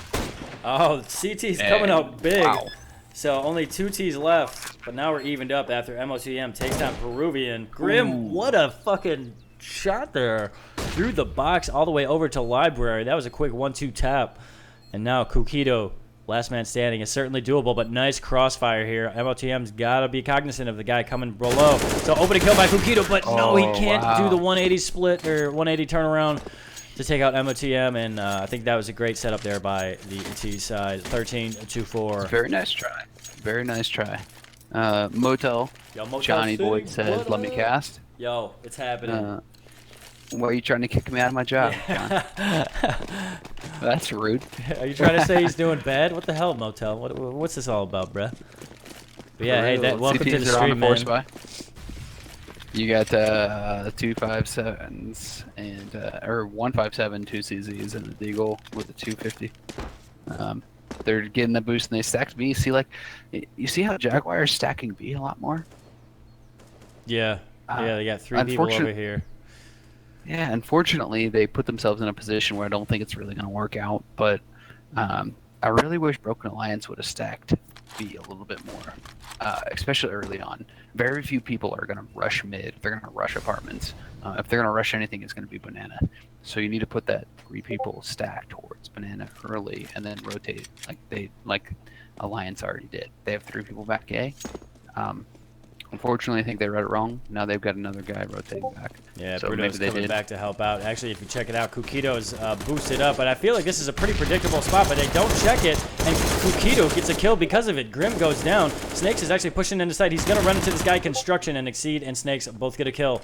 So, Scarex and Peruvian, what do you got? Oh, nice tap there by Scarex, taking down Snakes. Bomb has been planted, though, so he's going to be rewarded with a gun. He's picked up only an ump. He's probably a little disappointed that's the one gun he picked up, but hey, it is what it is. He's going to stick with the 5.7, and nice setup again by the T side. The bomb is planted for banana, so 2 of them there, one in either Emo or New Box. Yeah, it's going to be Emo. So here comes Scarex around the corner. He should be able to pop this kill right here, but MOTM peeks out, shoots him in the back, and Voltage with the scout shot.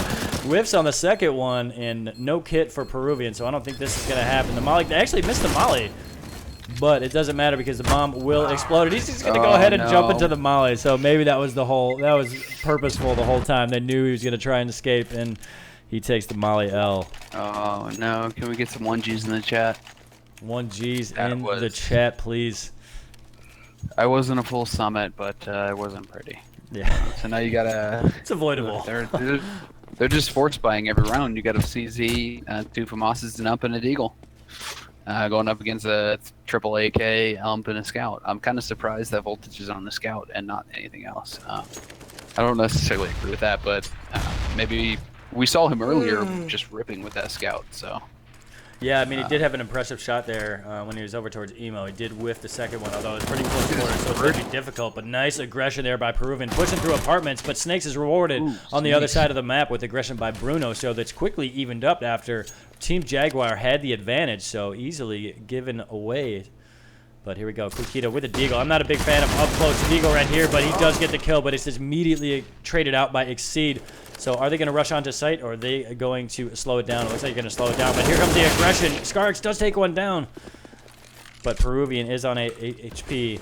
So T's are considering going into site, but there's going to be a guy already construction, and there's going to be a flank from mid.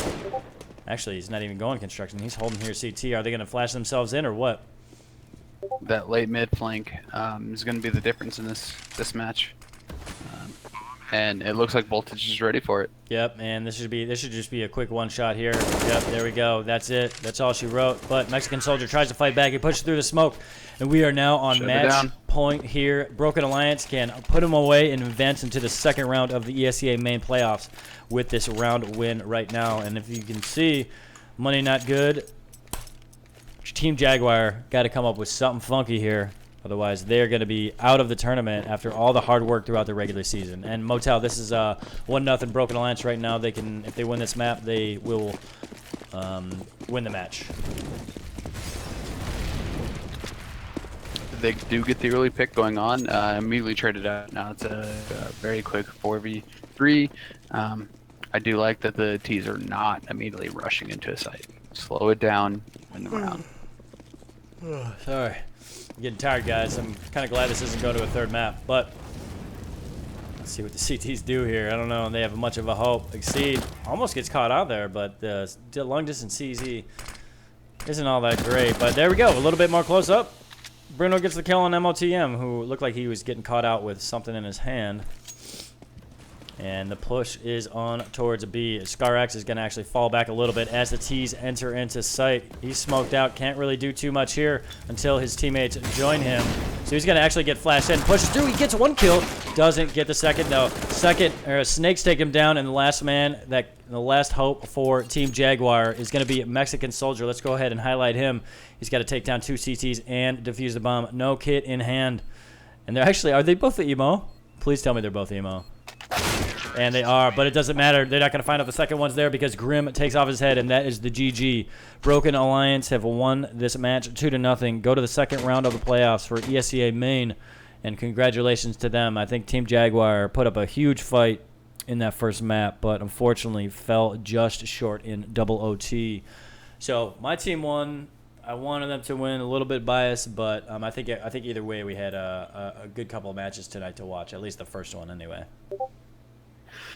Yeah, they put on a good show for the first match. The second one, like I said, this map is much more strategic, and you really got to know what you're doing.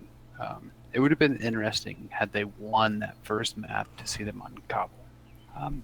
I feel like they've got the firepower. They probably could have snuck out a Cobble win.